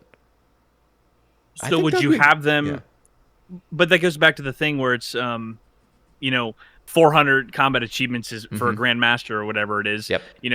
Someone who starts a fresh account, they'd have to do 800. Would you set a hard cap to Grandmaster at 400 combat achievements or whatever it is, 492? No, I would just say it's still the same. Again, this is where it comes down to like the best thing that they could have done, which is already too late for, is never have added any perks ever to any of this shit. And don't get me wrong, I was definitely a person that thought it would be cool to have some perks. And as soon as you start getting them, that excitement of like, ooh, it'd be cool to kind of get some perks from this kind of shit. But they've come out with perks, and it just ends up being a headache. It's the same reason why I'm so against a comp cape. Don't get me wrong, the idea of it is so cool. Like, I want a comp cape. It's going to look so sexy. And if it comes out with any perks whatsoever, it's going to be a detriment to the game. It just will. Yeah. So it just sucks, and there's just no perfect solution to any of this because people want perks. It's the same thing with the Mainscape. The Mainscape should have never had any perks ever to begin with, but now we have them and we're all obsessed with them and they're great and they make the game feel so good. But it's like you just can't, like, now you feel like this obligation to max. But at least the Mainscape, generally speaking, is a one and done thing for the last 12 years. Or however long the Mainscape's been out, maybe 9 years or whatever. Until Sailing comes out. Yeah, but that's not a repeated thing that's happening, 5 or 6 times a year, where it's just like you keep having to re-up it. True. So are you completely against Sailing? No. I'm totally for Sailing. I'm optimistic about it, but I'm still a realist toward it. Like I'm concerned that there will be some it just won't feel good potentially, but it sounds like they're making good strides towards making it just very simple and feel good. So that's my main concern. Is like I just want it to feel like a fun skill to train. So if they nail that, it's good in my books. So even if you lost your Mainscape, you'd be okay with that? Yeah, of course. Okay. I think Or I it's like this is one of those things where it feels like everybody, like there's so many people that are maxed, where if you're gonna drop a new skill that happens for who knows, it could be the one time. Like if it's a huge fail, we're not gonna get another skill. You know what I mean? But it's like I can't even imagine another skill coming out after sailing for like 6 to 8 years. You know what I mean? So yeah. it's okay for a one-time thing that the only people that are actually affected by this are those that have already maxed, have already proved to everybody that they can do this. To say, okay, go get your sailing done to 99. It's still awful for those people that don't have time to play and stuff, and they max at a time where they did have a lot of free time, and now they have to, get this new skill. But that's a bigger reason to make sailing a reasonable grind. So at 99, make it like 300k XP an hour or whatnot. Something that's relatively fast. I think that's way better than going some agility route where it's like it only maxes out at like 100k or something. That would be kind of terrible. Awful. So, yeah, I'm still on the fence about sailing. I just think I don't want to be starting a new account in 5 years, for the new old school RuneScape without sailing, and I don't think it'll ever get to that point. Like, I think before it gets there, it just won't come into the game at all. But I mean, I've heard, so many mixed reviews on it. Like some people just absolutely want to drop the idea and, completely forget about it. There's people like you who are like, okay, yeah, we're entertaining it. We want to see, what it looks like. And there's people like, oh my God, yes. Like we want a new skill. Like we want something else to do, but I just don't know how I feel about it yet. Yeah. I just hope it's fun. And I hope they make it so it's, it leans into group activity. Like and even for Ironman, I really hope that Ironman can go on other people's boats and have a fun time. There's not some weird like gatekeeping of, oh, you're an Ironman, well, you can only be on your own boat, motherfucker. and and you have to do everything yourself. It's like, dude, please, for the love of God, just allow people to have fun with their friends out on the sea. Please. Yeah. We do not need to keep following this strict path of Ironmen need to go suck a dick, basically, like for every update. Like, you know what I mean? Well, the new bosses, can you do those with mains if you're an iron? World Titans? Yeah. Yeah. You can duo them with I mean, you could. People mainly duo, right? Yeah. Yeah, you could just do it with anybody. From what I've seen, okay. Yeah, so I think more content like that for Iron Man would. I think it'll bring more players to the Iron Man game mode. Honestly, being able to do stuff like that.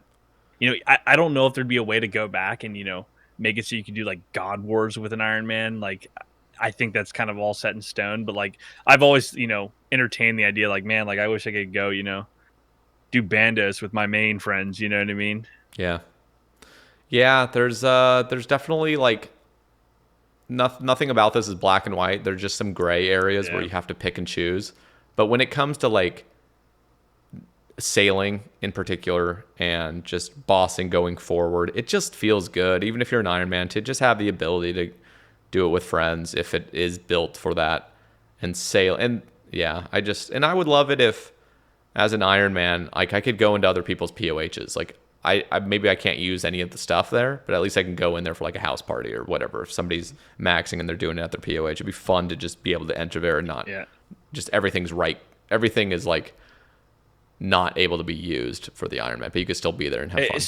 Something so small would just make like such a big difference, and like Yeah. I don't know. It's just a brutal, and I'm always gonna hear the backlash of like, you chose to be an Ironman, just don't play an Ironman, bro. It's like, dude, that defeats the whole purpose. It's like, just like Iron Man is so much more than that. Like, it's not. I know. I don't know. I think it's a terrible argument. it's the same thing where like people just shit on pures, like, oh, these pures want chivalry. It's like, dude, give them fucking chivalry. Who the hell cares? Like, Yeah, just give them it. Like, it's just this outright like, no, we hate them. Like, that's basically all it is like, we hate pures. That's basically what you're saying. If like, because every argument, like, okay, there's a couple arguments based on lore perspective where like, okay, chivalry maybe is supposed to come from the knights thing, and you know, you have to follow his quest line or whatever. But the main real purpose behind giving chivalry to pures is a prayer that's, you know, you still have to get 60 prayers, so it's going to pump up their combat level, but it's a one click. It's a one click for all their offensives and defense. It's like, dude, having to click 3 different prayers is so stupid. It's so ass, yeah. So yeah, that's why I'm not a pure. Yeah, I don't know.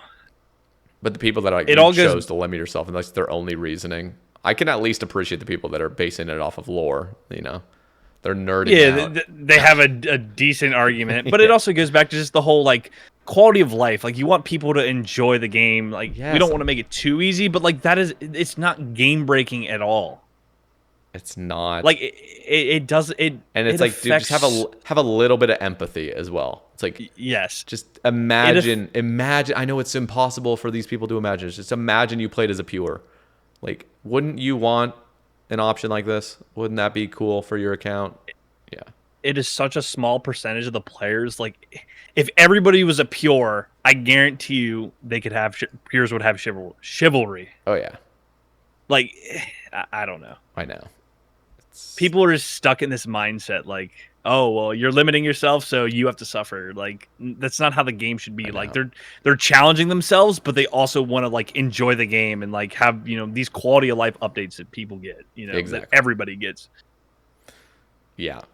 People just stuck in like these weird like thought loops, like these argumentative loops that they've held for the last 10 years and just can't let go of it. Just keep regurgitating the same thing. You chose to limit yourself. You chose to. It's like this, like, that's just such a horrible argument. And it's like they didn't even come up with it themselves. It's like they heard it one time 10 years ago. They just like it's like exactly. It's been planted in their brain, and they're just like, I'm gonna keep regurgitating this garbage. Yeah. Yeah. Disgusting. All right. Let's see. Well, this was probably a lot more relevant at the time with the new membership prices. Do you have any thoughts on that? I mean, yeah, give me customer service, remove the bots from the game, and I will be willing to pay more. But offering the same things that I'm getting now and expecting me to pay more, like, whoa! But you forgot about the elevated customer support. Yeah. Okay. Whatever that means. Elevated. It means nothing. They're working on it. Exactly. We'll get back to you. Yeah. I'm sure they are, and they definitely heard everybody when, you know, that dropped. Like, they probably were panicking. So, you know, I'm sure a ton of people canceled their membership. But yeah, they need to get it together. Yeah, it's a bit concerning. I think we just live in this capitalistic society where they just need to keep making more money, more and more and more and more money. How are we going to do it? Like I said, I wouldn't mind paying more if I had those things. Exactly. Me too. If they came out and said, "Hey, we're raising your membership, you know, $2, but we will have somebody 8 hours a day banning bots," I'd be like, "Okay, sign me up." Like, where's the new prices at? Like, yep. I'd pay them, you know, because it's just going to make the game feel more enjoyable. Like, yeah, it's going to cost me a little bit more, but like, that's why I'm paying to play the game, because I want to enjoy it. But when I'm, you know, running into shit constantly, and I'm at the GE and just getting spammed constantly, and, you know, just bots everywhere, it's like, okay, like, this is ridiculous. I'm so glad you're as passionate as I am about this whole issue. It's just exhausting talking about it. Like, I obviously host every cast, so it's like I'm talking about this stuff pretty often, and it's just exhausting because it feels like nothing ever happens to it. So it's just like, why am I even wasting my energy talking about this? But it does need to be talked about, I feel like, and it's so annoying that almost nothing gets done about it. you think they'd be tired of hearing about it and just would suck it up and spend a little bit more money here and there to just give the players what they want. Like Yep. I don't know if there are people who just quit the game because there's bots. You know what I mean? But there would definitely be more. I bet there would be more players playing and having it. Would either be playing longer than they usually do, or see, I don't know. No, it's you're just gonna have a more pleasant experience playing the game, and it's Yeah, gonna be something obviously that's hard to quantify, and that's probably the reason they don't even take these steps, because they realize like, oh, we're just gonna do it, and players aren't even gonna like appreciate it or something. I don't think they actually think that, honestly, but I could imagine something like that where it's like investing all these resources into making the game more pleasant and adding customer support and all this stuff. It's like, well, we're just going to end up losing money. Look at the data we've collected. yeah. Everybody's still playing anyway, so just keep feeding them the garbage and they'll be fine. It's all about that bottom line. Got to So make their sad. money. Yeah, unfortunately, that is the world we live in. But So let me change gears really quick. I want to ask you, just like how's life, man? It sounds like life's actually moving forward for you. Graduated, you're working a job. Like, what's do you want to share a little bit about how life's going for you yeah, outside of the game? yeah, sure, yeah, absolutely. Yeah, so just graduated with a degree in construction management. Um, So I'm actually working at a children's hospital now as a project engineer, working on operating rooms, remodeling those for sick kids. So pretty good Nice. feeling. It's tough. Seeing sick kids all day long, and but at the end of the day, what I'm doing is helping make their lives better and supporting them. So um, That's it's tough, awesome. but I'm enjoying it. That's legit, dude. Real like Yeah. respect. Um, that's nice. So what does like the average day for you look like, Noah? Let's see. Very early mornings, which sucks, but my days do end around 2, 3 o'clock. But basically, I show up at the hospital and just basically I just run around the hospital and make sure people are doing what they're supposed to be doing, and Just yell at updating people. drawings I'm and kidding. yeah, yelling at them. I deal with I'm basically the middleman between like the architects and the subcontractors that are actually performing the work. So I make sure that they're doing what they're supposed to be doing. I make sure the architect knows that they either need to change something or they need to give us a piece of information so our contractors can do what they need to do. And then I also have to deal with the hospital and making sure we're not contaminating you know patient rooms and stuff like that. It is a lot. I've only been there for about 2 months, so I'm still kind of learning a lot. And it is a bit different. I've been in construction my whole life, so going from just being able to kind of do whatever the fuck I want it, and you can show up all dirty in your work clothes, but here it's like you have to be like the smallest piece of dust. Like if it gets into a kid with Mm, no immune system, like if it gets into their room or it travels through the air throughout the hospital, like you could really you yeah. can kill somebody, which is tough. That's the one thing I've learned. Like you have to be very careful. So Nice. And then you just get back, hop on Rooney, or what's the plan yeah, after you get back then early yeah, afternoon? then I come home. Yeah, I'm either on RuneScape or um, yeah, just hanging out with the boys, trying to max. So that's kind of, you know, I don't spend my whole life on RuneScape. I do have a social life. But yeah, try to play RuneScape when I can. I do. I'm not a big partier. I don't like to go out. I think alcohol is the biggest fucking waste of money ever. So not a fan of that. Try to stay away from it. Um, yeah, Nice, dude. That yeah. clean living, and that's Oh yeah. cool. That sounds fulfilling, at least what you're doing. So that's It cool. is. It is. I've actually noticed that. I never, when I was in school and when I thought about working, I never thought. I was always thinking about like, oh, well, am I going to make good money here? Am I going to make good money there? But when I started this assignment, I was like, man, like it actually kind of feels good. You're helping people. So Yeah, that's honestly awesome. So let's see. Uh, your goals mainly on game is max. Do you have yeah. really any post max goals? Are you looking to pet hunt? Are you looking to clog?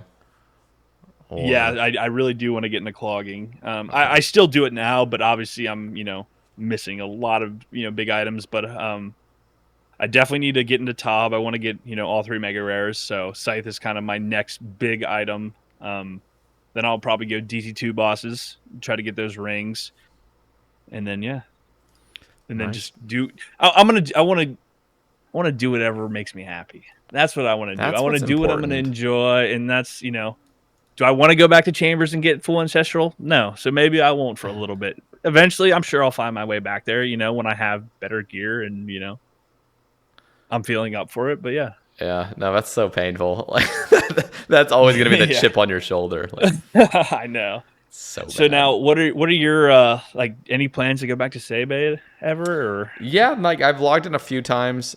I even did a stream. I don't know if you were there. This is maybe a week and a half ago or so, maybe a week ago. I, okay, I logged in. Well, because I was playing, I logged into it off stream and I got my Araxite Fang at like 7:39 or something. oh nice, And so then I hell was like, yeah, ooh, cool. I can like go back to Duke and like have some fun there.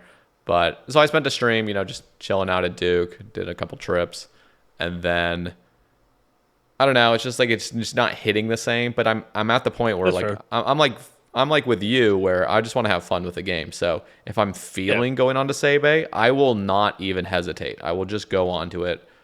But I'm just having so much more fun, especially like I said, I'm at that sweet spot on Squat Cam where like a lot of stuff is about to start aligning, and I'm really excited about like the progress I'm going to start seeing. So I've just been really addicted to Squat Cam. and you're experiencing a lot of new game content that maybe I even missed a little bit of, for mid game Ironman, like just huge quality of life updates, and content that you didn't get to do and that you would never go back and do anyway because you're max, but you're experiencing it now for the first time on like a fresh account. And it's actually fulfilling when you complete it because, um, it's upgrading your account basically. Like you're not just rushing, a BOFA. There's so many other things you can do besides just going to get a BOFA. Yeah, no, and I am a little. There's like a little bit of worry about months and months and months down the line, maybe even beyond a year down the line, where like I get to the point where I'm just raiding, and it feels like the only meaningful progress I can kind of make. And I think at that point, Sae Bae will definitely be calling out Yeah, a lot more. Where it's like, okay, you're at the point now where you want to sit here for 1,000 hours grinding out some raids items, or do you want to go back on Sae Bae and just fuck around because you already have the items. You can, go back to pet hunting or whatever the hell else I would want to do. that's fair. So is that kind of your like long term goal on Sae Bae is like all pets collection logs? Is There's that kind of your not really. I think that it kind of used to be like I used to be very completionist minded, but again, my anxiety. It's like I would have like I definitely had a competitive sort of nature to Iron Man because I knew I was like kind of in that top tier category of Iron Man where like, okay, my Iron Man's yep. pretty fucking pimped out. It's pretty goated. I'm, focusing big time on clues. I'm getting pretty lucky on clues as well. And there was just this sense of like urgency almost like, and that was stressing me out because like it felt like I needed to be logged in, but I ultimately just wasn't really enjoying some of the aspects and some of the grinds. I started really realizing just how much time these really take. And I'm getting older and I just realized like, at what point does this stop? It was like Yeah. sort of the same. I know this is just a weird, bizarre comparison, but it was almost like weed for me, where like when I was like smoking weed, like I would see, like I remember like when I would get high, when I was high, I was like, why am I high? And then when I wasn't high, I didn't want to get high. But I remember being high and I'm like, when am I going to stop doing this? Like, when am I going to like get to the point where this isn't a part of my life? Is it 30s? Is it 40? Is it 50? It's just like realistically asking myself, like, at what point do I stop? Or do I ever? Do I just do it for the rest of my life? And it was kind of the same sort of mindset I took at Sae Bae, where like, at what point do I stop caring so much about this account's progression? Is it going to be when I'm 35, 45, 55? Like, this is a real question. I Yeah. know that like a lot of people will just never ask that. They're just having fun in the moment. But like dedicating a large, but like a majority of my time toward this game and like it's like my livelihood and everything. Like I think these things and I'm like, this is exhausting. Like, I don't want to feel this pressure and this anxiety to like play a fucking video game. And again, this is all just my own issues that, Oh yeah. like, so, and then I just came to the conclusion, like, hey, I just need to relax. I need to take a huge step back and just have fun with the game. And that was just seeing Sae Bae differently. Like, I'm not going to be in that competitive mindset where I feel this obligation to be in the top and wanting to get stuff quickly. And, it's just like, no, just take a huge step back.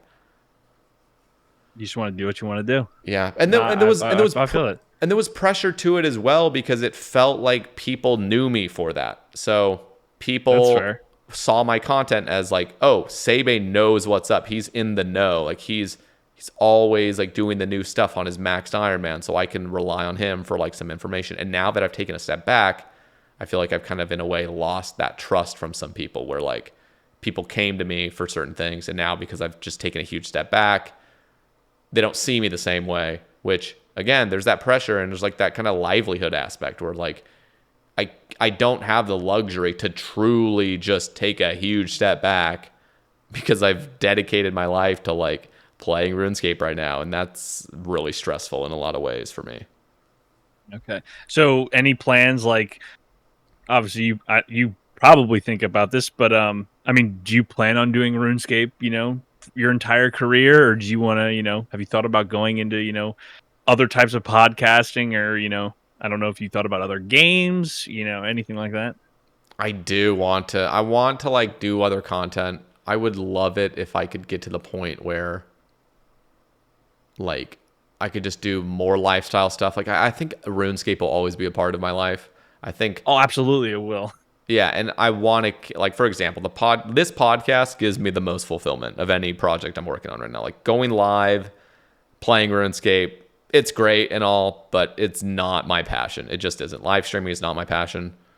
It seemed like the viable thing to go for, and it does, if you're consistent and you're trying to provide good, positive, energetic energy throughout your stream, it's relatively lucrative.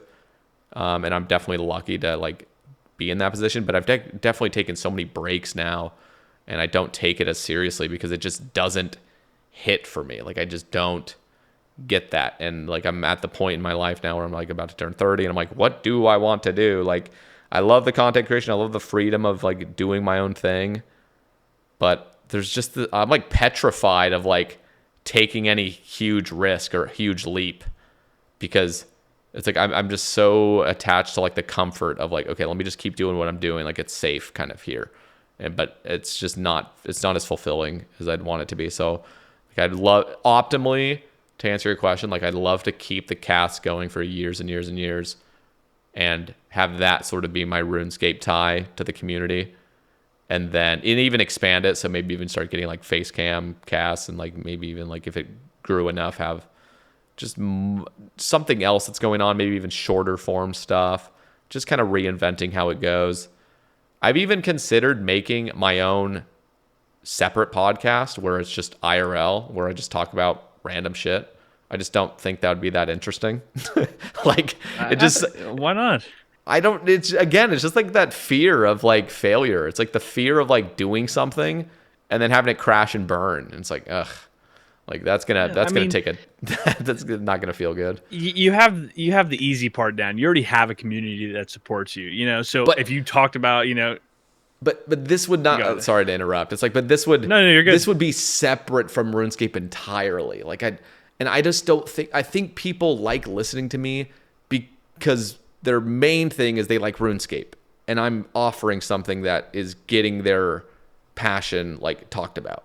But as soon as I go on just off the rails of like, I'm just going to talk about whatever, people are just like, what is this guy on about? Like, who the fuck cares? And that's my fear. And again, maybe that's irrational to like think that just nobody would care about anything I'm thinking about. But I don't know. It's just that lingering sense of like, I don't even know if I guess be good at this. All you could do is try, I guess, Yeah. Just have an episode 1, a little pilot episode of you just talking about like space or some shit, I don't know. Yeah. And then, see, get somebody on there that, like space and you talk about it with them, they can be someone from the community. Just leave RuneScape out of it and Yep. see how it goes. I'm sure people would watch. I'd watch. That's cool. I mean, again, like I want to do. I love podcasting. I feel like I've gotten better at it over time. It's kind of hard to like really get really good at it because you keep talking about the same fucking things week after week of RuneScape. All the time, yeah. So it's a bit harder, but I feel like I've definitely gotten a lot more like, I don't know, I feel like I've improved.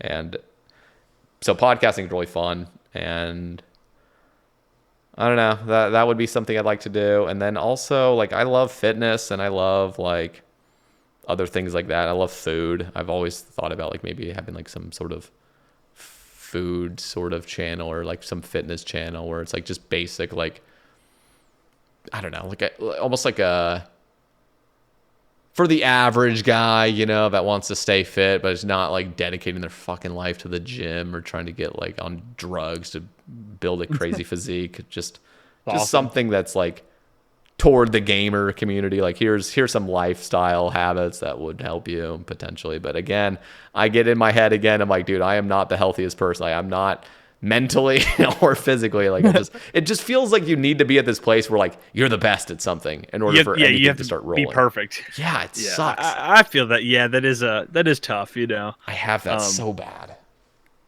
Especially for you as someone who's kind of you've already done it once, and I guess your expectations for yourself are way higher now. If you were to start something new. Yeah, and I just know how long shit takes. Like starting off RuneScape streaming and content creation, like dude, that took years to get it to anywhere like relevant. It just did. Yeah. And so like starting that with anything else, it's like I definitely have a better perspective on things. So like I wouldn't go the same route of like just streaming to 5 followers, like alert my 5 followers, like I'm live, I have 0 viewers right now, like somebody will find me, right? It's just like I would definitely go a different route where I start, just there's different ways to go about it nowadays. So but yeah, RuneScape's definitely not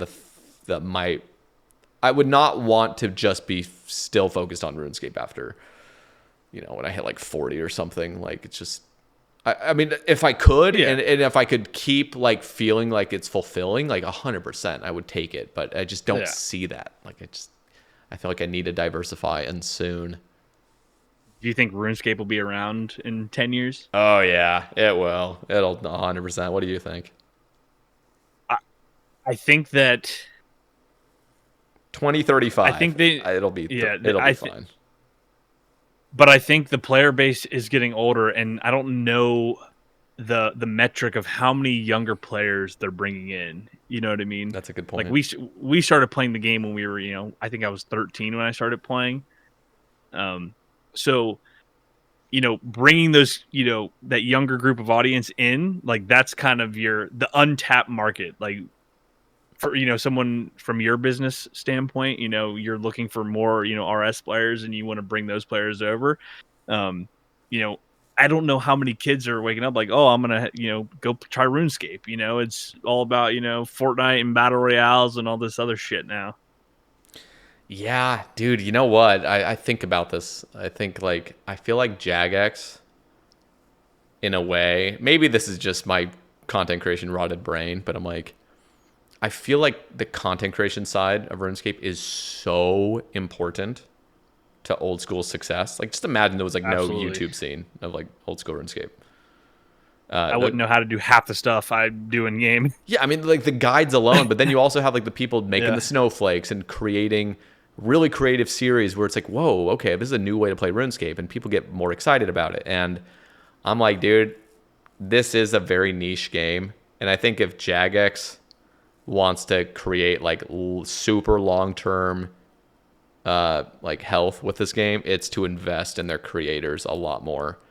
Like, and I mean that like in the next 10 years or something. Like who's, you want, and I'm not just saying like, oh, just fucking like pay them to make content. That's not what I mean at all. But it's more like finding, I don't know, like some sort of avenue to get creators to collaborate and like one of the things I thought Jagex, this is something I really hope they bring back. COVID kind of eliminated all this, was like the Dead Man Mansions or whatever that they did. They like flew out like a bunch of creators out there. Yep. They did like those kind of big events and have like a really well produced thing. So it's not just them streaming, but it's like in-house production of Jagex kind of making like a huge deal about like, okay, we're going to make a very, very well produced thing involving like some of the biggest creators and stuff. And I think like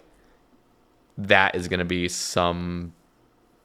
don't know. I feel like that's a route they might need to go down, like 10 years or, just however long down the line, just to get, I don't know. Like maybe this is delusional. I just think like that will be a way that they retain players and get new players on board. It's like investing in their actual creators. Yeah, I think that is something that, like, one, I couldn't believe that you're not going to RuneFest. And I understand why you're not. Yeah. And I couldn't believe that, people at Jagex, like, I would say you have one of the biggest, RuneScape podcasts, probably the biggest, you're one of the, top creators, I would say.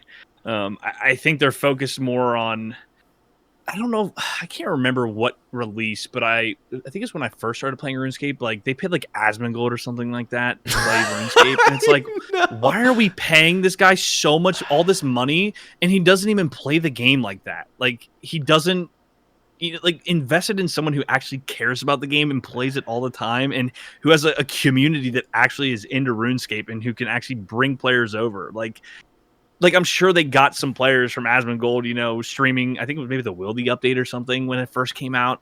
But it's like, I don't know. I think it's really shitty that they're not investing in the people that are, pushing their game every single day and, spending their lives, to make content, to make the game better and, to help the community. And they're just not supporting them hardly at all. It is like, it makes sense why they do it. They definitely have data to back it up. Like, okay, this is going to be better to invest the money here. But it is almost like spitting in the face of like the creators that are doing this day in, day out. And then it's like, oh, we're just going to pay this guy an obscene amount of money.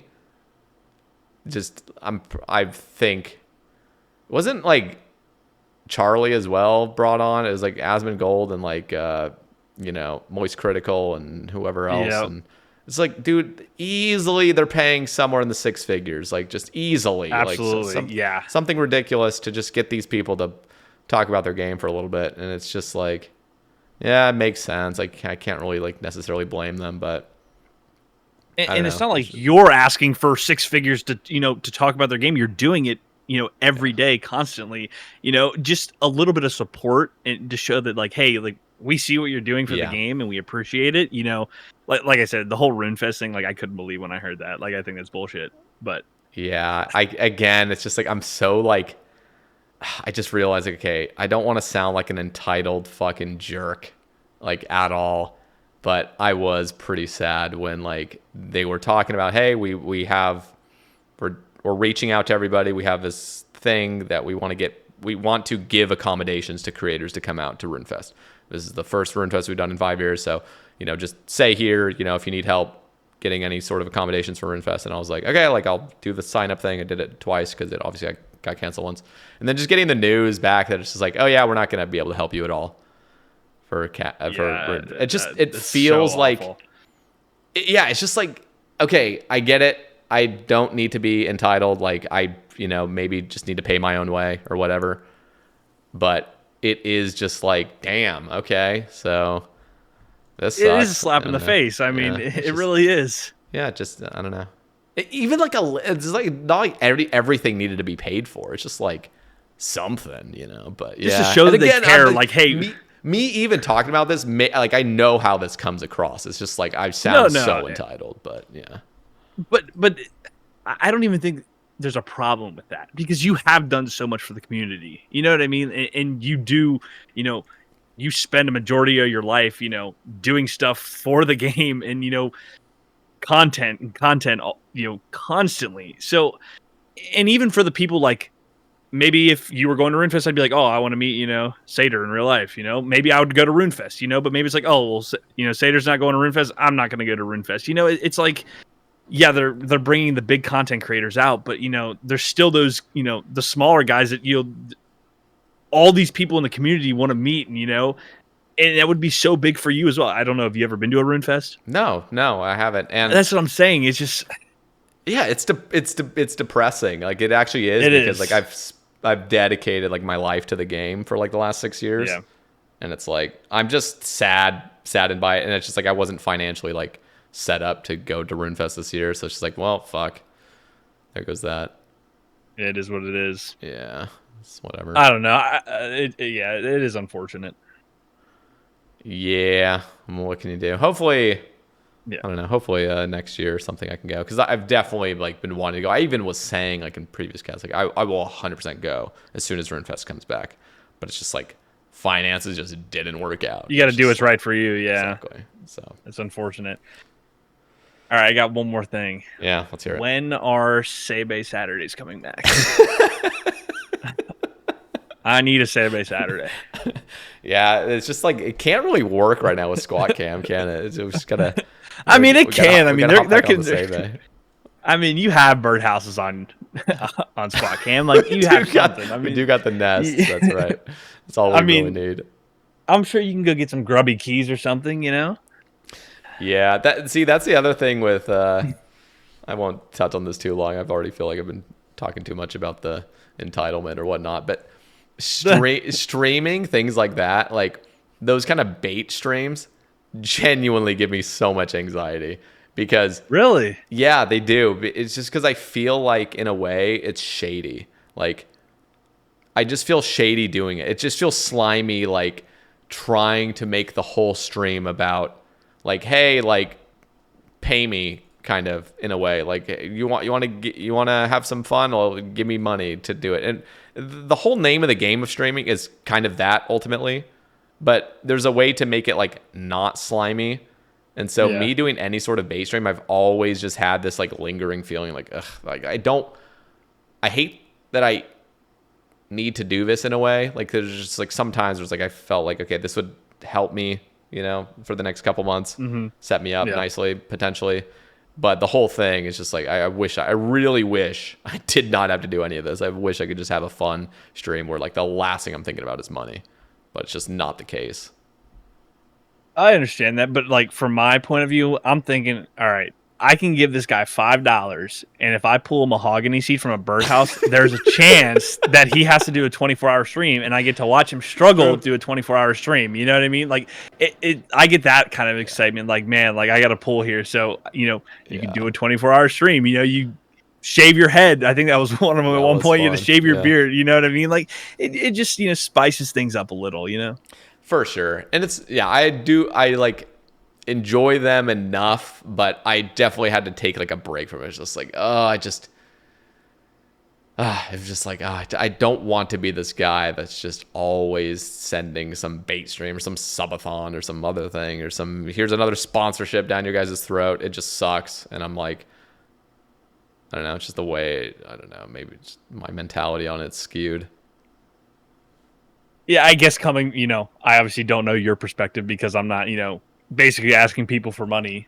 But, I do think it does give some kind of enjoyment. I'm not just giving you money so like you do a 24-hour stream. Like I do it, to support you as well. And, I think there's, some people aren't thinking like, oh, he's just asking for money. It's like, no, you do a lot for the community, so like let's try to help him out and wait any way we can. It's not like you're asking for 100 gifted for a 1 in 10 chance at me to shave my head. It's 100 bits here for one chance. It kind of gives people a reason to support, like other than just watching you and you giving them content. I appreciate that. That's a different way to look at it. Like that makes me feel good because that's the way I see other creators. Like if another creator's doing a subathon, the last thing I'm thinking is like they're being slimy about it. Like I'm just like they're just trying to like have some fun interactive thing to keep the show going. Like they're doing this full time. Like they want to keep it going and like this is a way to support them and they're doing it in a fun way. But it's like this constant thing in my head where I feel like when I do it, I'm being shady or I'm being slimy. It's like it's so weird. Like it's just my mentality on it. But That's fair. I'm Yeah, you're overthinking it. exactly. I doubt. I mean, there might be people that think like, oh, he's just baiting me for money again. But like, I've never felt that way ever That's good. about That's good to hear. donating to Sae Bae Saturday. So, but they are enjoyable. I will say that. So there needs to be Maybe one soon. yeah, maybe we'll bring it back. I'll have to like reimagine how it could go if we do it Yeah, like through new squad games or rewards. something. Yeah, Yeah, yeah. new concepts. I don't know. There's got to be something that you can do to make squat challenges on squat cam or something. Like you have to do something. I don't know. Yeah, yeah. No, Maybe I'll come up with some ideas. I'll consider it for sure. But Any 24-hour streams anytime soon? God, dude, I would need to get like when I think about like a subathon, for example, like an uncapped subathon. People do those Yeah. where they still sleep, but as soon as they're up, they go back live. Mhm. That shit sounds so draining, so draining. Like I would have to be in like such a good place mentally, which it doesn't even feel like it's feasible to get to like a place where like you would just feel healthy doing that. Here's 16 hours there's a stream, lot. 8 hours of sleep, 16 hours stream, 8 hours sleep, and just like you don't even know when it's about to end. But who knows? Like there could be a time where I'm just like, all right, we'll fucking send it. Just we'd have to definitely like go outside as well and do some like IRL stuff like during the subathon, of course. Yeah, that's what that could be kind of towards your like IRL streams. Like yeah, Yeah. you stream RuneScape, but you go out, you go to the store, you say, hey, this is what I buy, for a week, in the Seder household, bike rides. I think you've done a couple bike ride streams, here and there. Yeah. But were you there? Were you there for the Taco Bell stream just the other day? No, I was not there Oh for that. shit! No. Yeah, see, I'm trying to dabble in it, but I just Yeah. I don't think people are like, oh, I'm turning this off. He's at Taco Bell, but like, it's just something else to watch. Most of the time when Exactly. I'm watching you, I'm either doing something monotonous at work or I'm playing RuneScape. So it's not like I just have you on. Yeah, I turn you on to watch you sometimes when I'm not grinding the game or something like that. But just having background and listening to what you're saying, what you're doing. I don't know. I appreciate you, man. Much love. Like Yeah. real talk. Like this is it makes me feel like like my content means something to people. So thank you. Oh yeah, absolutely it does. Yeah, I do enjoy it. So that's why I'm here. That's why I Well, wanted to get on the cast. yeah, no, it feels like a long time coming, but I'm honestly glad we could do Yeah. this because Yeah, same. it's just been and I also like we had this scheduled earlier and that fucking fell through Yeah, I know. due to my own mistake. So I thought you were dodging me, and I was like, "Damn! Like, I better start streaming again because I mean, like, I haven't streamed in probably Yeah, 3 months, yeah. 4 months. I need to get back on that grind." But No. no, I like that you take people just from your community. They don't have to be a massive streamer, to come on the cast. They can just come and talk and it's about random shit. Yeah, no, this is honestly great. Like, and it was honestly really cool talking with you for a couple hours, and it's also cool hearing, again from a non-content creator's perspective on how they see the game and things that they would want to see improved and stuff. So Yeah. down to earth, AngelicDew, I really appreciate your time coming on tonight. I'm gonna also have your links down in the description. So you're working now, so the streams are obviously not really occurring at the moment, but Hey, I'll get back on the streaming grind. Yeah, Okay. I'll get back on that grind. I got it. So let me drop that link down there. Do you have a do you have a Twitter? I'm actually curious. I do have a Twitter. I can link it to you all after this. We'll have it all linked down there. So for those still listening, go drop him a follow on his socials. Also, if you guys want to support the cast, there is a Patreon link and a YouTube membership link down there with exclusive full-length episodes you can check out. And that's it from me, AngelicDew. Much love for coming on today. Yeah, thanks a lot for having me, man. All right, guys. Peace.